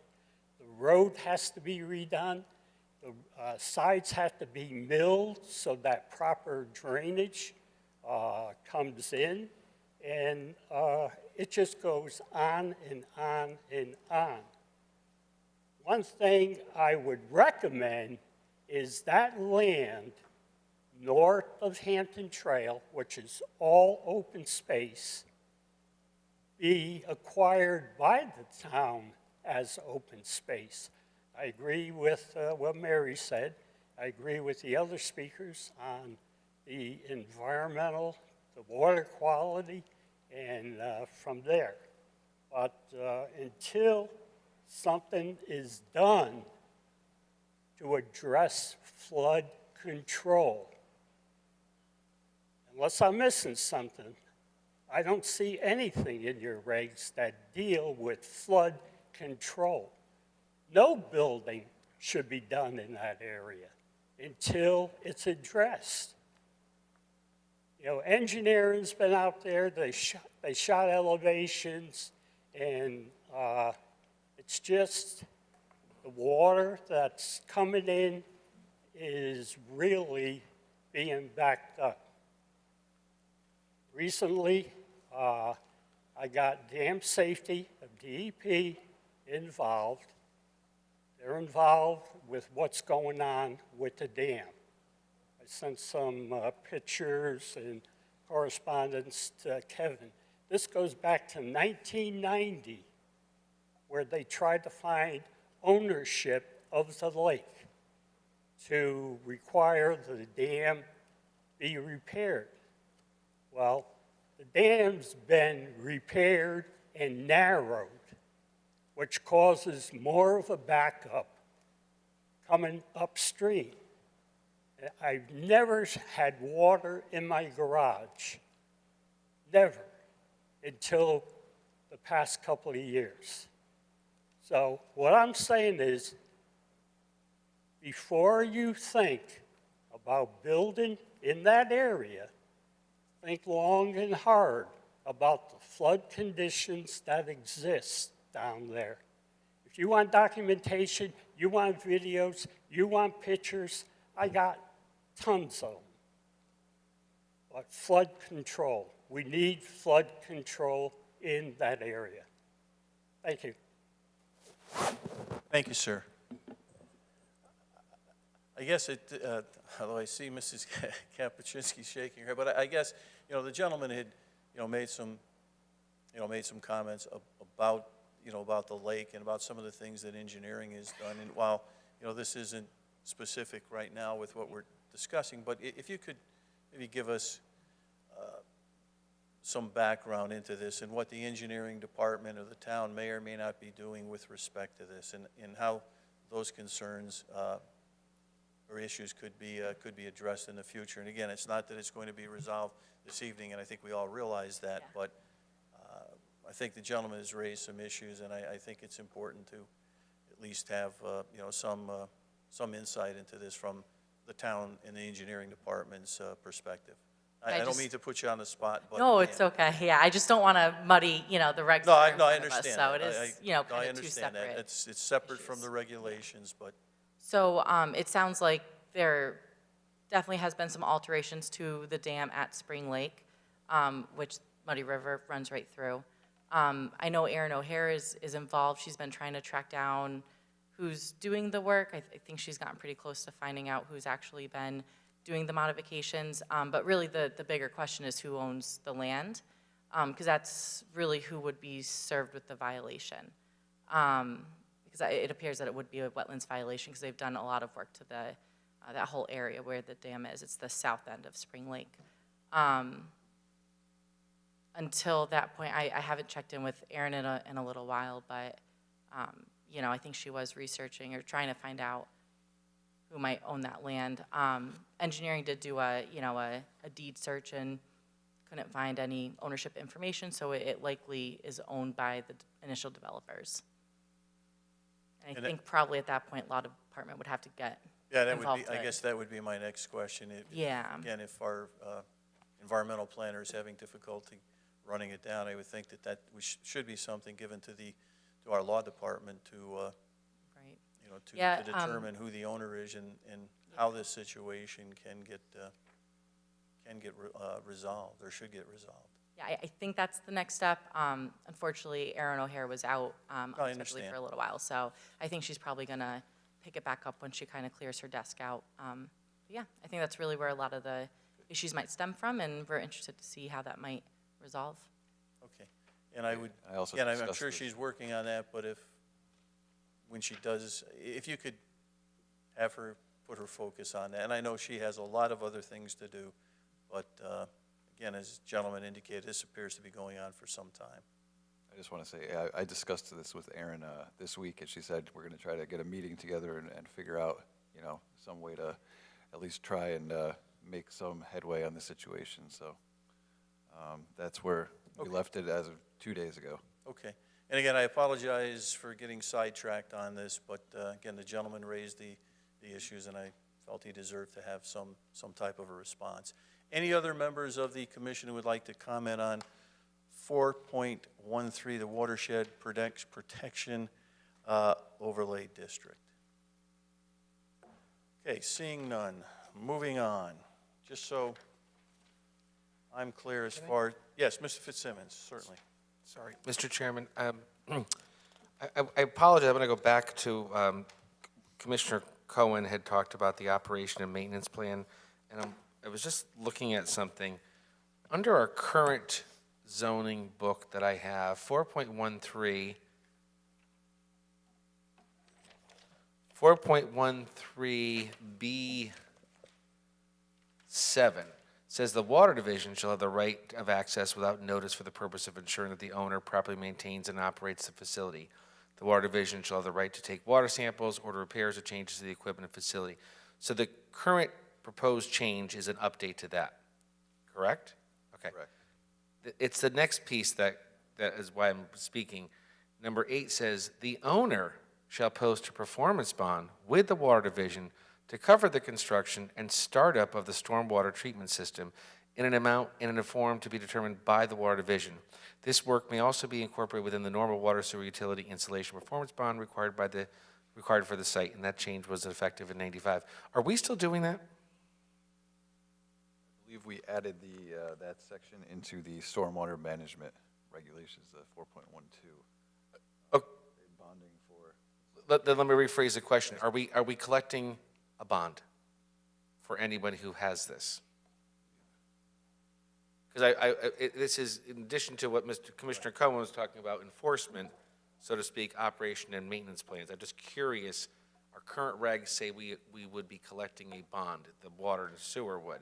Are you collecting bonds for this?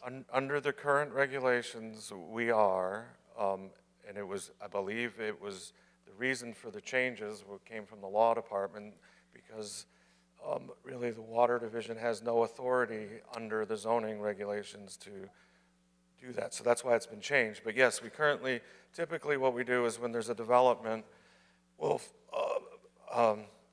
collect a bond for the water and sewer utility installations, and then we'll add an amount for the stormwater treatment system.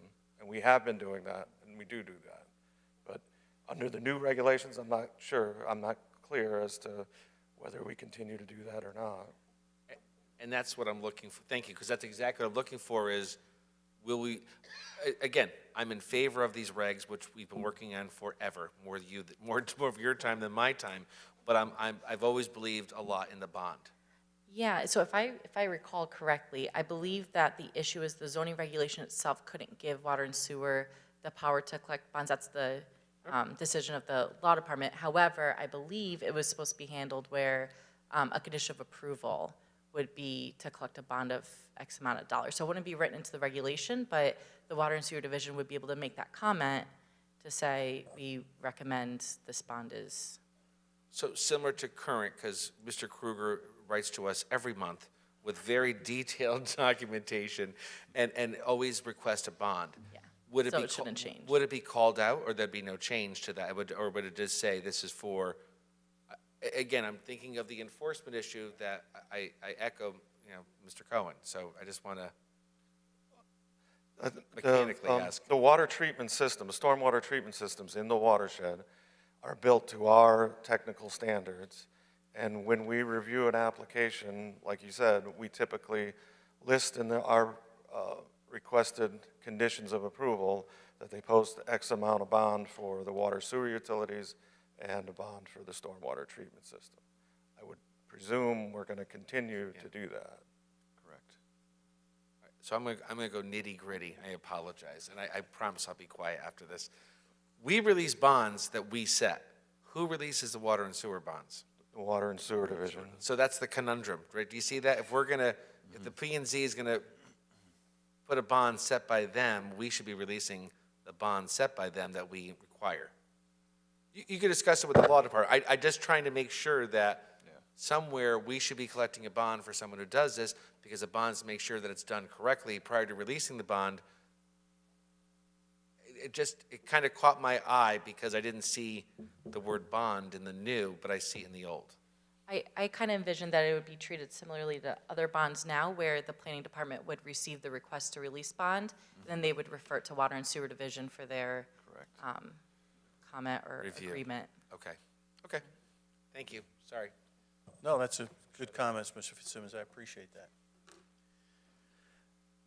Again, coming back, anyone else on any commission members? Any further comments on 4.13? Seeing none, again, just try to keep everything in order. As I see, we've talked about, and correct me if I'm wrong, either Mr. Pagini or Ms. Kapuscinski, we've talked about 5.1C. We haven't discussed all of it, I believe. I believe we've touched on the Okay, well, open let's space then, changes in the IX. So we're looking at reducing the minimum open space in the IX to 35%. And then the maximum building coverage is preliminarily raised to 40% just in the IX district. okay. And again, then just to go back, we're talking about in the WI district, proposed WI district, to change that to 20 from what commission members. Any comments from commission members on the remaining portion of this 5.1C schedule for lot and building requirements? Any comments from members of the public? Okay. And again, you'll forgive me, but I just want to make sure that we touch on everything here. The next then would be 6.11, off-street parking and loading facilities.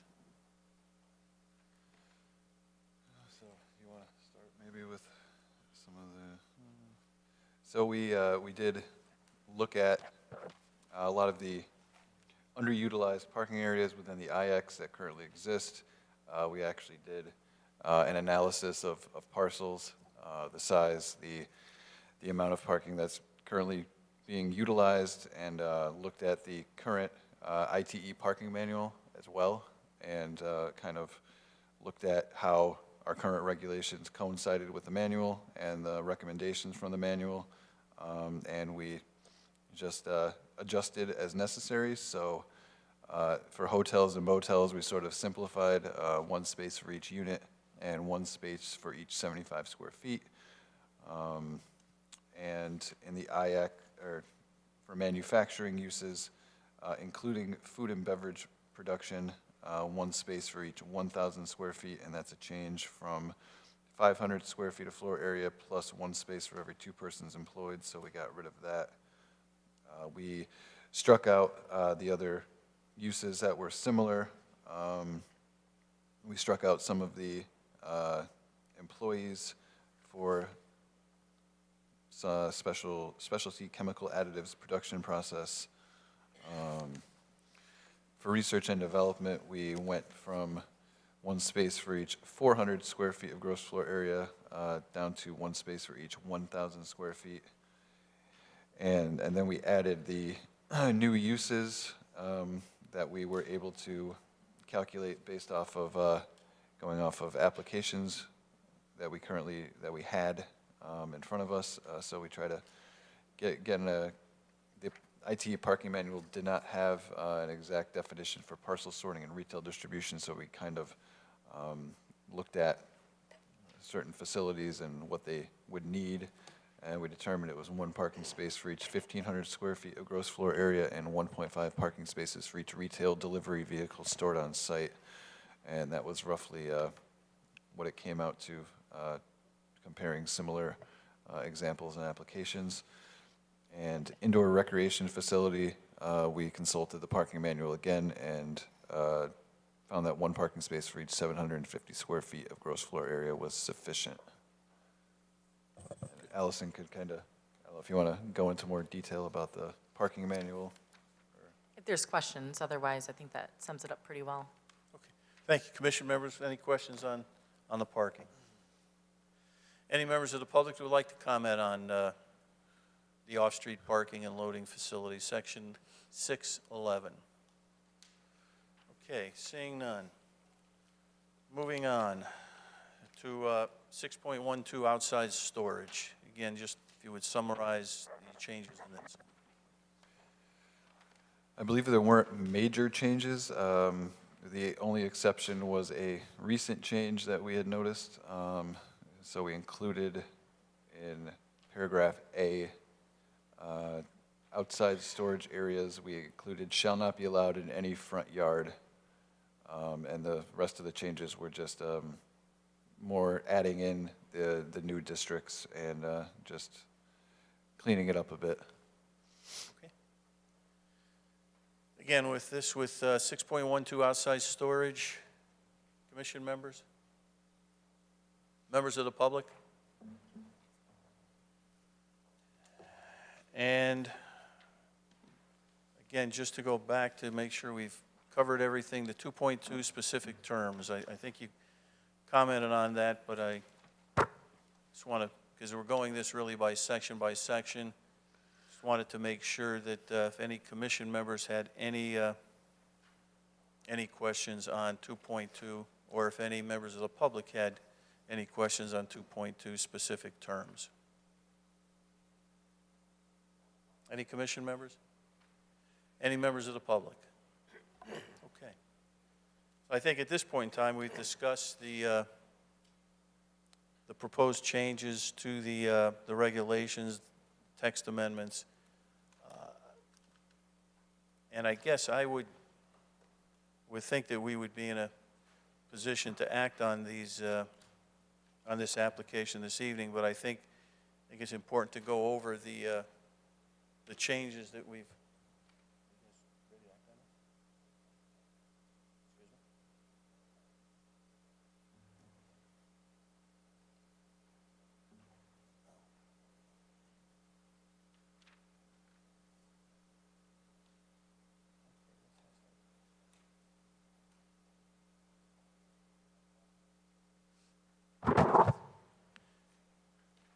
I guess there's a question for Mr. Fitzsimmons concerning, would the commission be able to act on this application this evening, or because we were given a list of all the property owners, do all the property owners need to be notified, and if they do, have they been notified? I believe. Yeah, it's a question. I believe the public notice qualified for notification. I wasn't given any indication from the law department that they needed to be individually notified. I imagine since September and they had a list of parcels that it would have been brought up, but I could certainly double check. No, I guess Mr. Fitzsimmons raised the question because on one of the exhibits that were given to us listed all of the property owners. Yeah, it's just so it clarified to the public, what parcels were actually being changed as part of the text amendment. So general planning practice from what I'm used to is they have to list all of the property owners and parcels when you're doing a. So at least, so just to be clear, based on your understanding with the law department, there was not a need to notify all of the individual parcel owners. Correct. Correct? Right. Okay. No, that's fine. So then as far as being able to act on this application, I would take it commission members would like to act on these various applications. So I guess I'd just like to kind of just go through, so we're all on the same page, what we may have agreed to or want as far as clarification or additions. Just going back first to 2.2 specific terms, based on my understanding, there is no corrections or additions made to that. If we go now to, I'm trying to stay in order here. I guess 4 comes next. On 4.9 Industrial Expansion District, we had talked about including existing residential uses in there.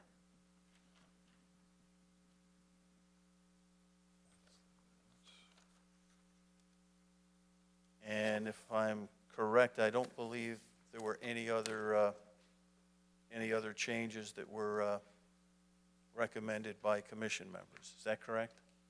Just one question. It would Yes. be under 4.2.B.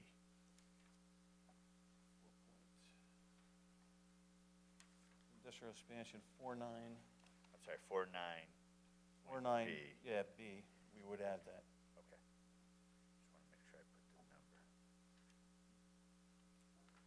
Then going to, forgive me as I go through here, on the Watershed Interchange District, and again, I don't note any changes made by the commission.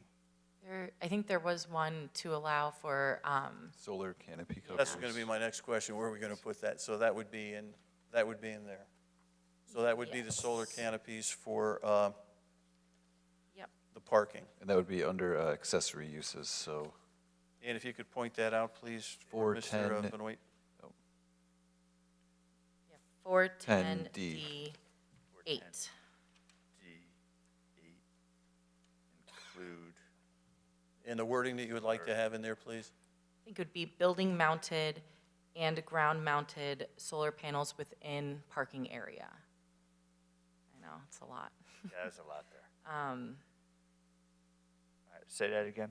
Yeah, so you'd be modifying it so it reads building mounted and ground mounted solar panels within parking areas. So when you say, when you clarify ground mounted for me, how would that ground mounted be for the parking? I would think that it would be more of a canopy. Again, if you could explain Yeah, that to me, so rather kind than of if you- ground mounted. Yeah, if you think of solar panels, and please correct me if I'm wrong, but they really kind of already have that shape to them, and so ground mounted would be anything that's, mounted to the ground surface, and so it would be done on each side through a canopy. You could certainly make it, something to allude to canopy specifically, if you'd be more comfortable with that. I think the the Water Division, I guess I would like to have their comment on that, please. Just so I understand just exactly what we're talking about and how that may work, and if that's something that the Water Division feels comfortable with or would like to clarify. I would like to add some additional wording to say canopy solar panels limited solely to required parking, impervious parking areas. So that, what we're afraid of is that it gets expanded into the open space and the grass and stuff. So limited to required impervious paving areas. And if you could please repeat that for Yeah, Mr. like Benoit, so very we can. slow. If you could Okay, repeat that very slowly, I would appreciate Limited that. to, canopy solar panels limited solely to impervious required parking areas. all right, oh, slow down. Sorry, is that too fast? Oh, yeah. Limited solely, To impervious required parking areas. okay. All right, Does that make sense? So, yeah. you'll correct me when I do it, I'm sure. And again, just correct me if I'm wrong, I believe, commission members, that would be then the change, the only change to 4.13 Watershed Protection Overlay District. What was 4.13? That's 4.13, this would be the 4.1, this would be the 4.13 Watershed Protection Overlay District, correct? That was 4.10. Yeah, this Yes, was, that's what I'm 4.10, saying. I'm sorry. Yep, 4.10. Keeping us sharp. I'm just toying with you. oh, yeah. Okay. So that deals with 4.10. Now we're at 4.13 Watershed Protection Overlay District. And again, I do not note any changes there. Again, commission members, please, if I have missed something, let me know. Now we're to 6.12 outside storage, and again with that, I do not see any changes.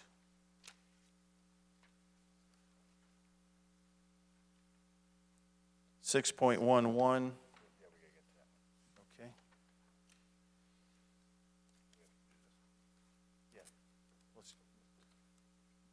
We'll go to 6.11, again, off-street parking. We see no changes to that. And the last, correct me if I'm wrong, is 5.1C, which is schedule of lot and building requirements. The only change on that would be on the WI district from 15 to 20 maximum building coverage. I believe that covers all the changes that the commission has been discussing and would recommend on that.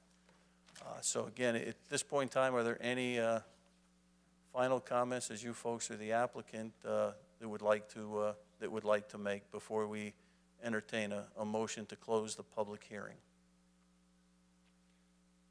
I just want to comment about the moratorium. So as far as if these were to be voted on tonight, the repeal of the moratorium would have to be added onto April's agenda, and the effective date would have to be sometime after that repeal for these changes.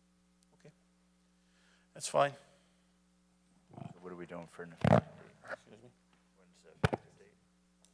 And when will the effective date of these regulations be? Right. I believe our April meeting is April 11th. I think so, April 12th, I'm guessing. If we approve this tonight, that would Correct. be the effective date of these regulations? Yes, let me just double check the calendar. I just want to make sure. Yep, the 11th is our meeting, so the 12th should be the effective date. Okay. So at this point in time, if there's no further comments from the applicant, at this point in time, I would entertain a motion to close our public hearing. Mr. Chairman, I make a motion that we close our public hearing for application 902-22, zoning text amendment, planning and zoning commission section 4.10, watershed Interchange District and modifications to sections 2.2, 4.9, 4.13, 4.1C, 6.11, and 6.12. At this point in time, then I would entertain a second. I'll second. Second by Mr. Fitzsimmons, voting by Mr. Cohan. I apologize. Yes. Yes. Yes. Yes. And yes, our public hearing's closed. At this point in time, I'd entertain a motion on the various amendments and modifications. Mr. Chairman, I make a motion that we approve zoning amendment, Planning and Zoning Commission, application 902-22, zoning text amendment and map amendment to remove current section 4.10, I-5 Interchange District, and replace with section 4.10 entitled Watershed Interchange District, WI. The new section 4.10 Watershed Interchange District will cover portions of the existing Interchange District, I-5, and Industrial Expansion District 9, I-10. Next amendment will also modify sections 2.2, 4.9, 4.13, 5.1C, 6.11, and 6.12 of the zoning, Wallingford zoning regulations on language dated February 8, 2022, with modifications of section 4.9.b, including existing residential uses, addition of 4.10.d.9, canopy solar panels limited solely to impervious required parking areas, addition 4.1.c, WI district coverage from 15% max building coverage to 20% max building coverage, which will be effective, that will have an effective date of April 12th, 2022 of regulations, because this clarifies the zoning regulations.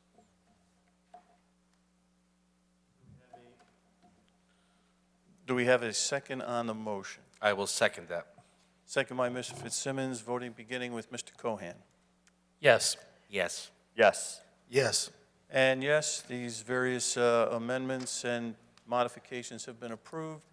I'd like to thank the Water Division, our Economic Development Commission, as well as our town planner, our town engineer, for all of the work that they've put in during these last, I'd hate to say it, but it's probably been a year and a half or so, if not more. I think there's been great cooperation between all the various departments within the town to get us to this point. So again, I thank all of them very much.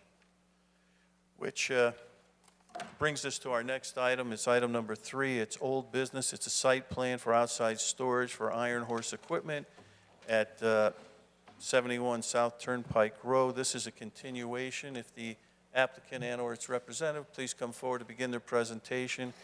And I would like to note, as this is a continuation, I was not at the February meeting, and I did not refresh myself as far as the application. So I would like Mr. Parent, if he would please sit in on this application for me. And if Mr. Vanoyan, if you would take the wheel, please. Thank you very much. Mr. Secretary, can you read in the correspondence for this application?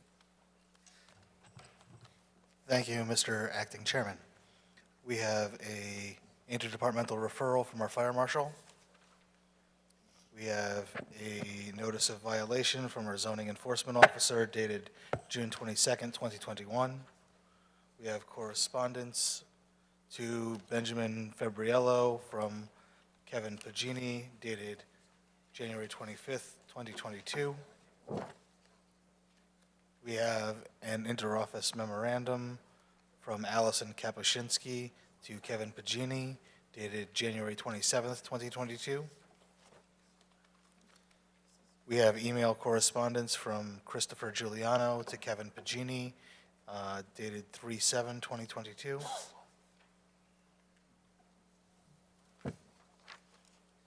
Correspondence to Benjamin Fabriello from Kevin Pagini dated March 8th, 2022.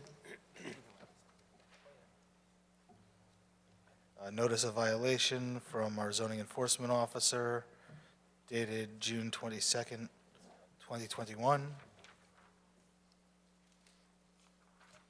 A set of photographs. There are 4 photographs. A boundary survey dated February 28th, 2022. Correspondence from Christopher Giuliano to Kevin Pagini dated March 9th, 2022, and I believe that is all. Thank you very much. Mr. Chairman?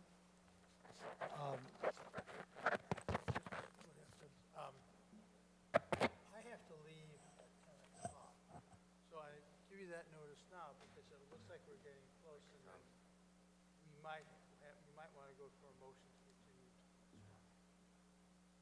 Okay, let's We'll probably be done, but see what we can I get. don't want to say it 5 minutes to 10, by the way, I got to go. Yep, that's fine. Thank you.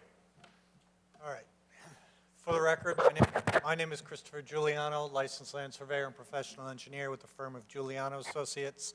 I maintain an office at 405 Main Street in the Yale section of town. I will try to be brief tonight, Mr. Parent, because as you all know and understand, we had a very lengthy discussion about this project at last month's meeting. We even touched upon the Oxford comma for a time or for a little bit of our discussion. Since last month's meeting, I've been in constant contact with the planning department, working back and forth through this application. The planning department asked for some additional mapping, which I provided, which is dated February 28th, 2022, which I understand you also have a copy of. Basically, with that mapping, I identified the various violations on the property so that, along with the notice of violations, we now have a plan as to where those various violations took place. In addition to that, there was a memo from the planning department to the applicant on March 8th requesting some additional information, timelines regarding construction for the outdoor storage, timelines for the removal of the violations, and again, this came a day or two after both the town planner and the ZEO visited the site, and I believe that's where the pictures are from their site visit. And then in relationship to that March 8th letter, again, I had a lot of correspondence with Mr. Pagini, and my March 9th letter is basically a summary of the discussions we had via email. Basically, what it comes down to is the applicant has applied for site plan approval for outside storage to address his violations. The planning department, as well as the commission, sees that as not a viable solution. Approving a site plan to remediate violations is not how the planning department would like something like this to take place. So, in discussion with the applicant and the planning department, the applicant is moving forward to remodel a property he owns in Durham. That was supposed to have started possibly this week, and actually I got an email right before I left the office today that he was able to obtain the permission from the town of Durham to move forward on that. As I outlined in my March 9th letter, he anticipates about 45 days for that remodeling, and in turn, that will allow him to remove the display areas inside the building, remove the racks, the crates, however you want to call it, that are along Cook Hill Road. Those will leave the property. Unfortunately, as I noted in my March 9th letter, that property is not large enough to take care of all the remediations. So, it comes down to sort of a catch-22 problem, because he has lack of a better word, too much product, too much merchandise, and he must be successful because he has a lot of customer equipment in those fenced-in areas, which they refer to as cages, and those are located along South Turnpike. So, he's making an effort to try to take care of his violations, but unfortunately, he doesn't have the economic feasibility to take care of all of them in the manner or extent that both the planning department and this commission would likely see happen in a perfect world. So again, I'm back here asking for approval of the site plan so that in conjunction with him, with the applicant being able to remodel his property in Durham and move some of the equipment off-site and take what we'll call a good faith effort to start taking care of a self-created problem, that as far as doing the outside storage, it'll take care of the other half of the site problems. And then he won't, he's agreed to no outside storage, or I'm sorry, no outside display, no outside sales. So basically all of his product, his customer equipment, everything that he has stored outside that is in violation today will end up in that outside storage area. Access only for people who work at Iron Horse. No sales out in that outside storage, just storage of equipment that's to be sold, to be serviced, and it's to be actually assembled for sale. And in fact, he also has some trailers on the property that they rent. Those would also be stored in there. So, just again to summarize, he is making an effort to move forward to try to deal with the remediation. It will take time. As I stated, he can't do everything that this commission would like to remove all the violations at once. It's just not feasibly practical, and he just doesn't have the space elsewhere. So, he would like approval for the outside storage so that after he makes the good faith effort to remove some of the equipment to Durham, he will construct the outside storage, which I noted would probably take about 60 days to do. He would then move his remaining equipment into the outside storage. That's about a summary of what we've discussed. I don't know if Mr. Pagini has any other comments to add to that, or if the commission has any other comments I can add, but other than what Mr. Pagini and I have talked about and the information I provided in letter format, I have no other information to provide to the commission, but I will try to answer your questions to the best of my ability. I'll bring it back to the commission. Any questions or comments?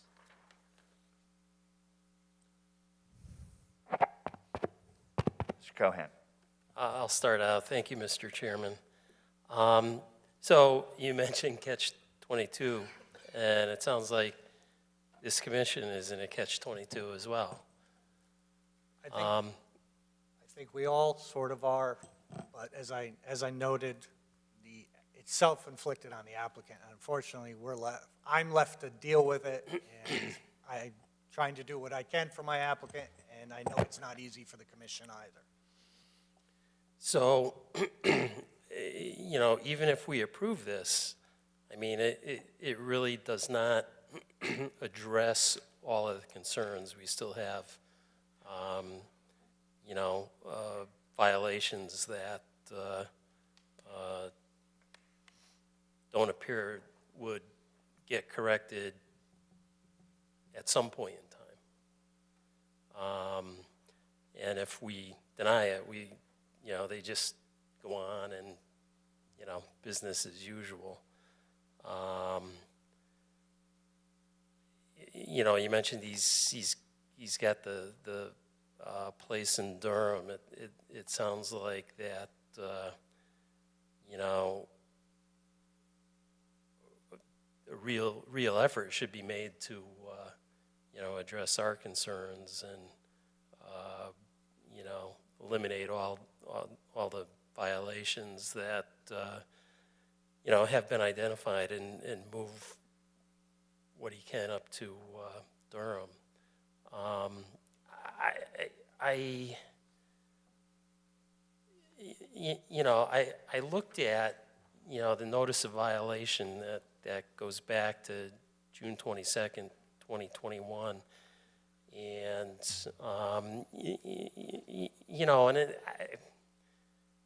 I guess I'll give the application the benefit of the doubt, that they've made good intentions to correct these violations. This certified letter was pretty specific that he was ordered to correct the violations within 30 days from receipt of this notice, and I'm sure he got it, by the end of June at least. I don't know if the town planning office issued the cease and desist order. No, we have not. And, there were potential fines for this and maybe a one-time penalty of $2,500. I don't know if any of that has been levied. No, not currently. So I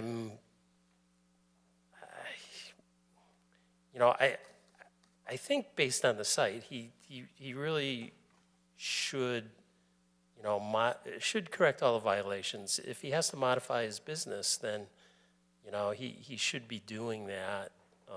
Maybe he has to move to a different location. I'm not sure I could,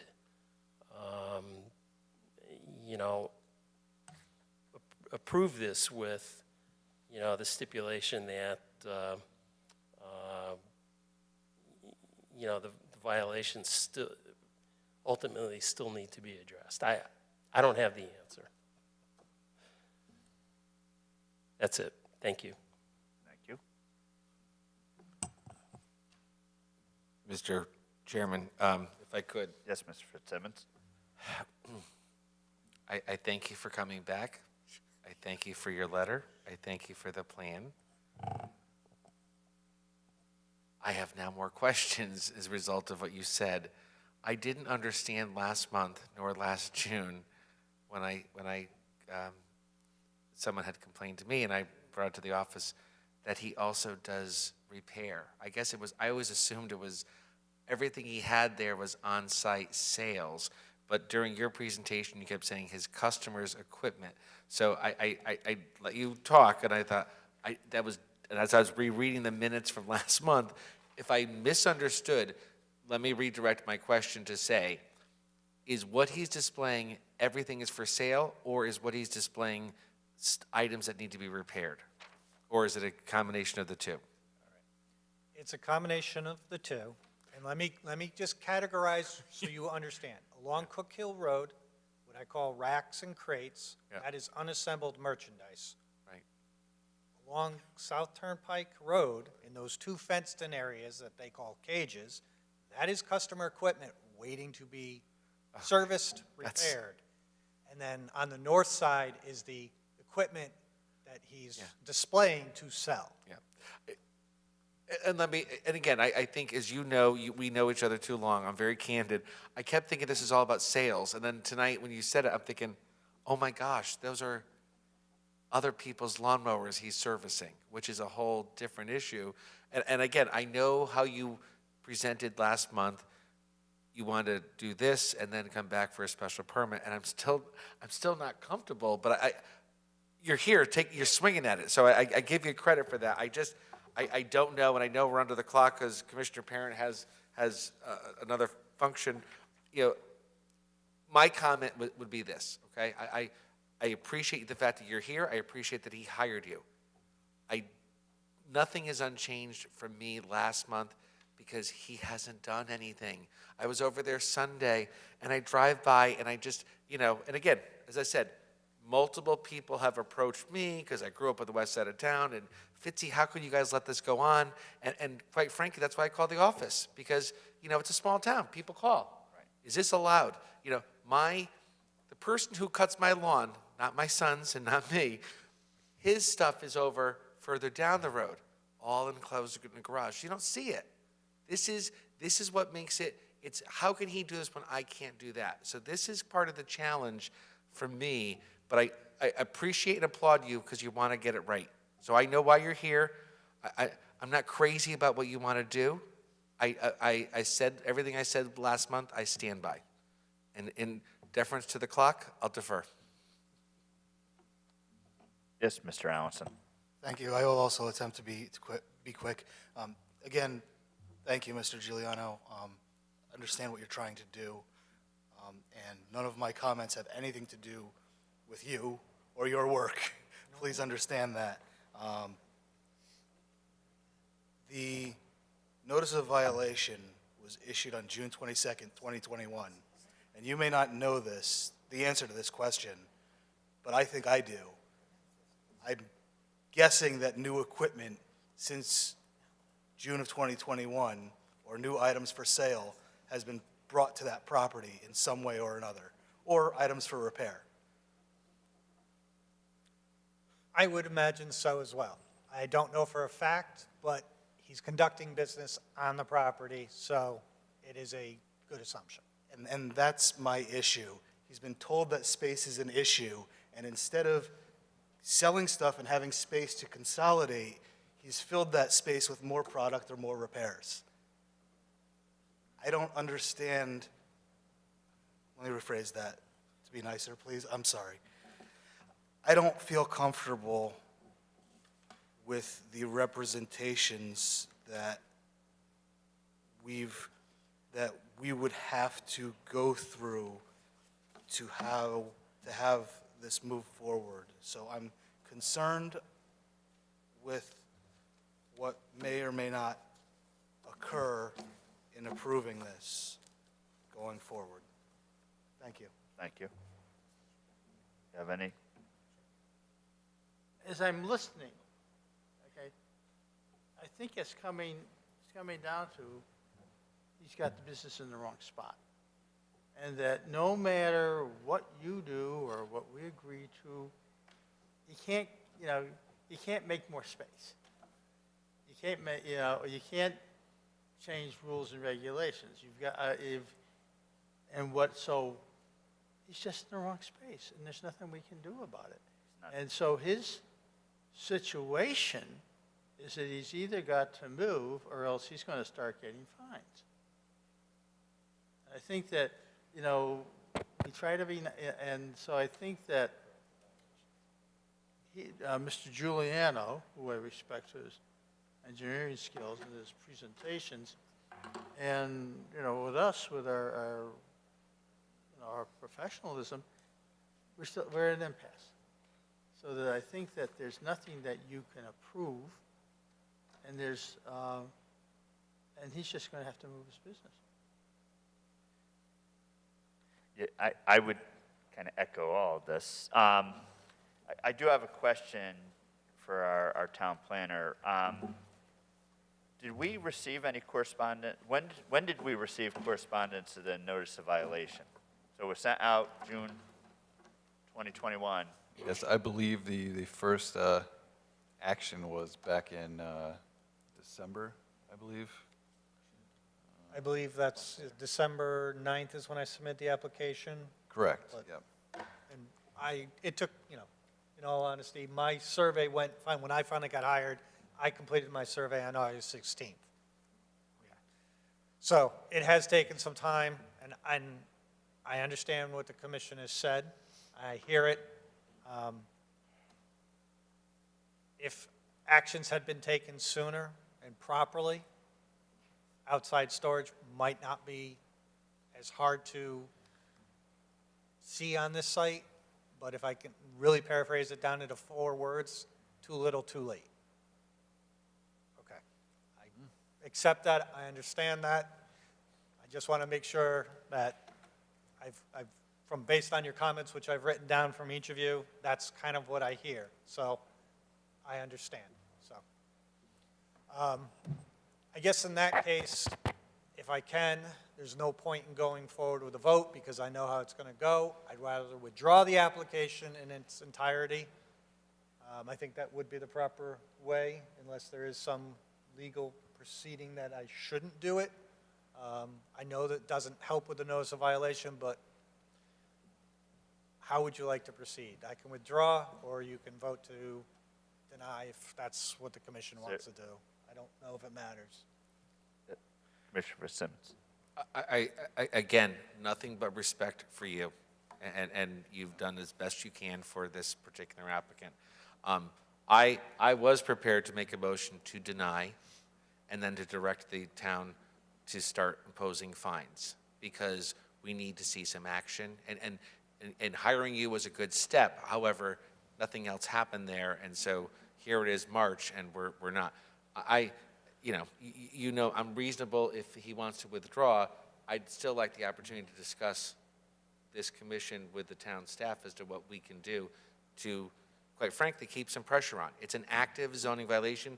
We're a month from now, we'll all be cutting lawns. Well, some will be cutting mine, but we'll all be cutting lawns, and it gets worse. And so it's not, I don't want to let the whole season go, and he's going to think, well, I'll just take care of it, because it did come up last season, last year, last June, and, so that's just my preference. What you want and what we want are two different things. There's two different issues, Exactly. though, because he can, and I can be corrected, he can withdraw. We still have on our agenda Zoning the violation. whole Yeah.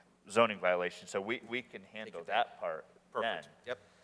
Whether he withdraws it or not, I would actually defer to our town planner. He can do that, right?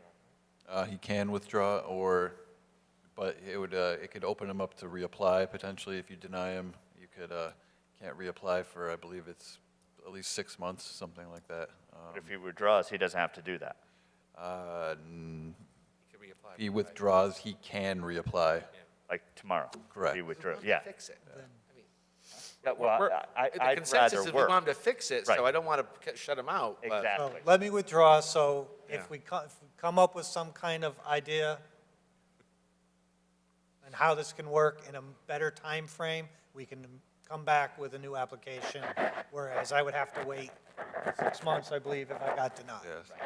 You're absolutely correct on that. So let me withdraw the application, and I understand you still have some business to take care of with respect to the notice of violation. I think that works for both sides of the table, so, We don't have to do anything on our end then, okay, perfect. right? You're Okay. formally, I am formally withdrawing the application. Thank you for your time. Thank you, have a good night. I pass the microphone over. Okay, thank you, Mr. Benoit. It brings us to our next order of business, is new business. It's item number 4, site plan for a 445 square foot accessory apartment for McDade, and I don't see the applicant here this evening. I take it Mr. Pagini, he was notified of the meeting, Correct, yes. so I guess the appropriate thing for this one would be to defer this and to move this to our our April agenda, and ask Mr. Benoit. Sure. Question, wasn't this on the agenda last month? Didn't we have one? No, No, that was new another submission. accessory apartment. This was a new one. Okay. Whatever happened to the one that was they never showed up? Wasn't that a few, maybe that, do you remember? I do. There was another one that happened, they didn't show up, and we didn't do anything. I'm gonna have to look at the agenda, right? And I don't so- remember. So you have, if I might, then you have an open violation, because they're moving forward thinking, well, I've applied, no one told me anything. Right. Yeah, that's what I was whispering to Mr. Cohen. Well, essentially, they bought the house and it was in there, and he just wanted to come in, correct it, and basically correct the mistake for the apartment, so. No, but is this, we're talking about which one? The one from last month or the one that's on our agenda right now? The current one that's on our agenda. I don't recall one that the applicant didn't show up recently, our but minutes. I can, I don't, No, it was the winter. Yeah, January maybe.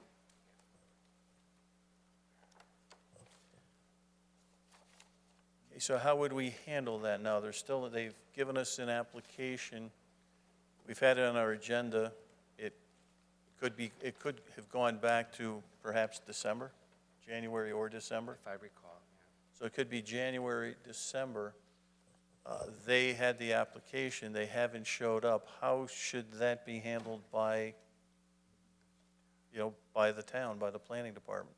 I'd have to check as to when that was formally submitted, and then contact the applicant, see if they want to request an extension, or I believe, I've never had the applicant not show up. Oh, we have two now. If you would, Mr. Pagini, if you would look into that to see I will definitely how look that should be handled with that particular application. And now with this application, again, the applicant is not here, so I think the appropriate thing to do would be to continue this to our April meeting to notify the applicant that no action was taken on this particular application, and that commission would request him, as we request all applicants, to come to the meeting and, make his or her presentation. I did have correspondence with the applicant before the meeting, and he was aware that he had to come, but Sure. No, I assume you did, and I certainly think that you did. I'm not questioning that. It's simply just a matter of Right. reinforcing that to the applicant, that in order to the commission to, take action on his application to get this matter resolved, and I understand that it perhaps is not his issue because he's purchased a house with this issue, but that he would need to, as all other applicants, required to come to the commission and make his presentation, his or her presentation. I will contact the applicant and ensure that he's at the next meeting. Good, okay, thank you. Okay, brings us down now to number 4A, which is an 824. And Mr. Allenson, if you would please note all correspondence we have on this, and then Mr. Pagini, if you could just give us a brief overview of what this is. Thank you, Mr. Chairman. There is a correspondence from William Dickinson, our mayor, to the Wallingford Planning and Zoning Commission dated March 8th, 2022, with an enclosed aerial map. Thank you. And again, Mr. Pacini, just a quick overview of what this request is. Sure, the town is just interested in this parcel. It's adjacent to Tyler Mill Preserve, and it's currently I believe it's 1.8 acres in size, and it's consisting of roughly 72% wetlands, so it's not very buildable, although I don't say anything's impossible to build on, but it's as close as you can get, I think. And the town is just interested in acquiring it and adding it as sort of an access point to the southern portion of Tyler Mill, potentially. Good, thank you. Commission members, any questions? Any comments? At this point in time, I'd entertain a motion on this, or a recommendation. Mr. Chairman, I move that that the Wallingford Planning and Zoning Commission recommend the purchase of land by the town of Wallingford on 3 East Dayton Hill Road to the town council. Good. We have a recommendation. Do we have a second? Second. Second by Mr. Fitzsimmons, voting by Mr. Cohan. Yes? Yes. Yes. Yes. And yes. And then, Mr. Pagini, if you would just carry through for the rest of the agenda, starting with the bond releases and reductions, if there's any recommendations. There are no recommendations at this time, no. Okay. So we're into reports of officers and staff. Administrative approvals, any questions on those? And, okay, the fee schedule that was voted on back in December, I believe, the law department actually made a mistake. It does not have to be adopted by the ordinance committee. So it just has to go back in front of you again just to get a final okay. We did notice some small things that were sort of missing on there. So we just added the asterisks on the bottom. Any application submitted for the purpose of remedying a violation will be charged double the regular base fee for all violations. So this would then be on our agenda for next month, is that correct? No, it's Or- for this month. For this, so we can act on it this month? Correct. Okay. Commission with any comments? Seeing none, I'd like to entertain a motion with respect to the fee schedule. Mr. Chairman, I make a motion that we approve the proposed fee schedule for Wallingford Planning and Zoning Commission effective date March 15th, 2022. Do we have a second? Second. Second by Mr. Fitzsimmons, voting by Mr. Cohan. Beginning with Mr. Cohan. Yes. Yes. Yes. Yes. And yes, that's been approved. And moving down to CBA decisions and March request.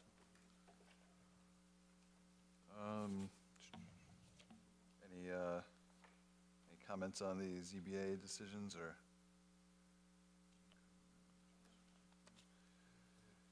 And the legal notice, you see there for the ZBA.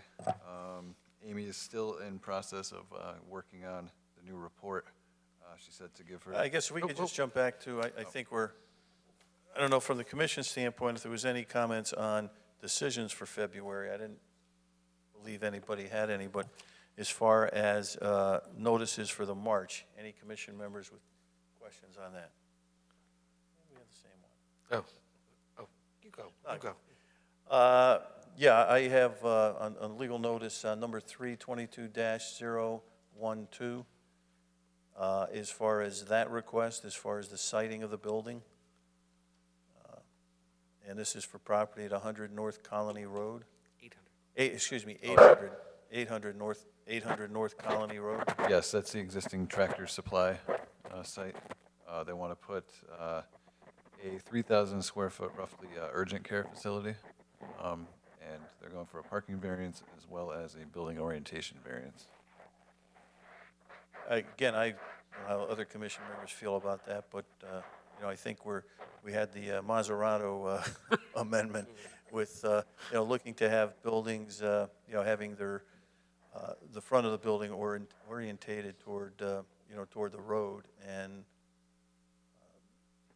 looking at this, it doesn't do that. And I know that that was an issue for commission members with one or at least one and maybe two other buildings in the past prior to the, the passing of that regulation. So from my standpoint, I have a question and an issue with this. Other commission members? Mr. Chairman, I would support your comments, and if I could add, the way that this legal notice is written, and again, the ZBA has their job, but it says, building orientation with building rear facing thoroughfare. So the question is, that's Route 5, because Tractor Supply's address is Route 5. Correct. But they don't have a driveway to Route 5. Their driveway is that little road. I forget the name. Beaumont, I believe. Beaumont, thank you. Sorry, Mr. Beaumont. So that little road is, but now, I know we approved Tractor Supply, we approved a building lot. But do you know the orientation? Is it what it says, the face of the building is going to face Beaumont, or the parking lot of Tractor Supply? Because if the rear is going to face Route 5, that's awful. I believe, yes, the front of the building, according to the sketch plans I've seen, faces towards Tractor Supply. Absolutely. So that would be the entrance, correct? Through you, Mr. Chairman, I would request that the commission ask the town staff to send a letter to the ZBA strongly opposing this variance request, because it's absolutely contrary to the whole reg. But that's just. I would agree with that. Other commission members agree. I feel that we have an agreement with commission members. So if you would, Mr. Pagini, if you would please have that addressed.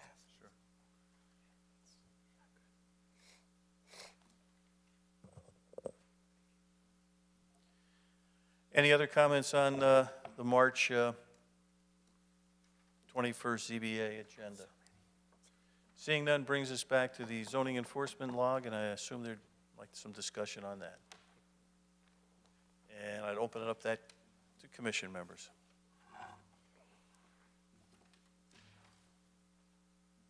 And as I said, it's still she's still working on the exact format.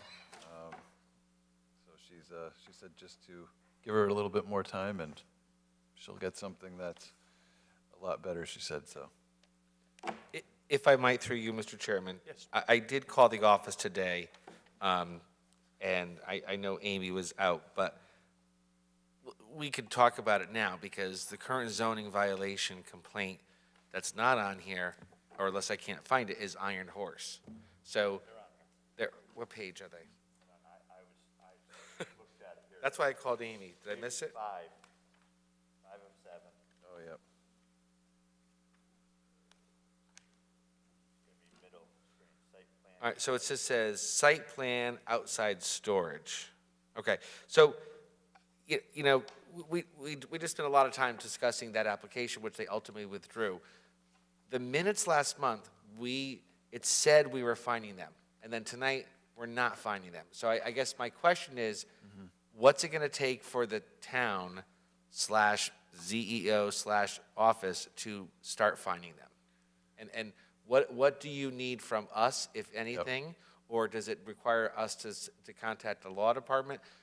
There you have somebody who. We had discussions with the law department regarding Iron Horse, and we wanted them to at least go through the process with the zoning commission one more time. And I believe she has recommended a cease and desist, as well as possible, fines accruing after that cease and desist is issued. So I don't know the exact timeline of when you can start fining after the cease and desist, but I believe it's somewhere in the area of 30 days. So I guess the question is, can you request that the ZEO issue a cease and desist on them for tomorrow? Yes, yeah. The All right, commission and can then- request that. I mean, only because, and again, you all know, I put it right out in the, people tell you, what's going on? And I like to think that we can find, this and others that are egregious. Well, I was just going to say, what other ones are like this that we should be doing? Here's the 'Cause- cease and desist. well, that's my Separate list. concern is we got to do Yep. across the board. I guess the question would be is how many cease, being beneficial for the commission to know, how many cease and desist letters issues, how many cease and desist letters have been issued, and just what the status on that, when they were issued, Right. what the timeline is on all of that. Okay. I will relay that information. She's actually back on Thursday. Sure. So I will. Because I think Mr. Fitzsimmons' concern, rightly so, is we don't want to feel as though we are singling out one individual. Absolutely.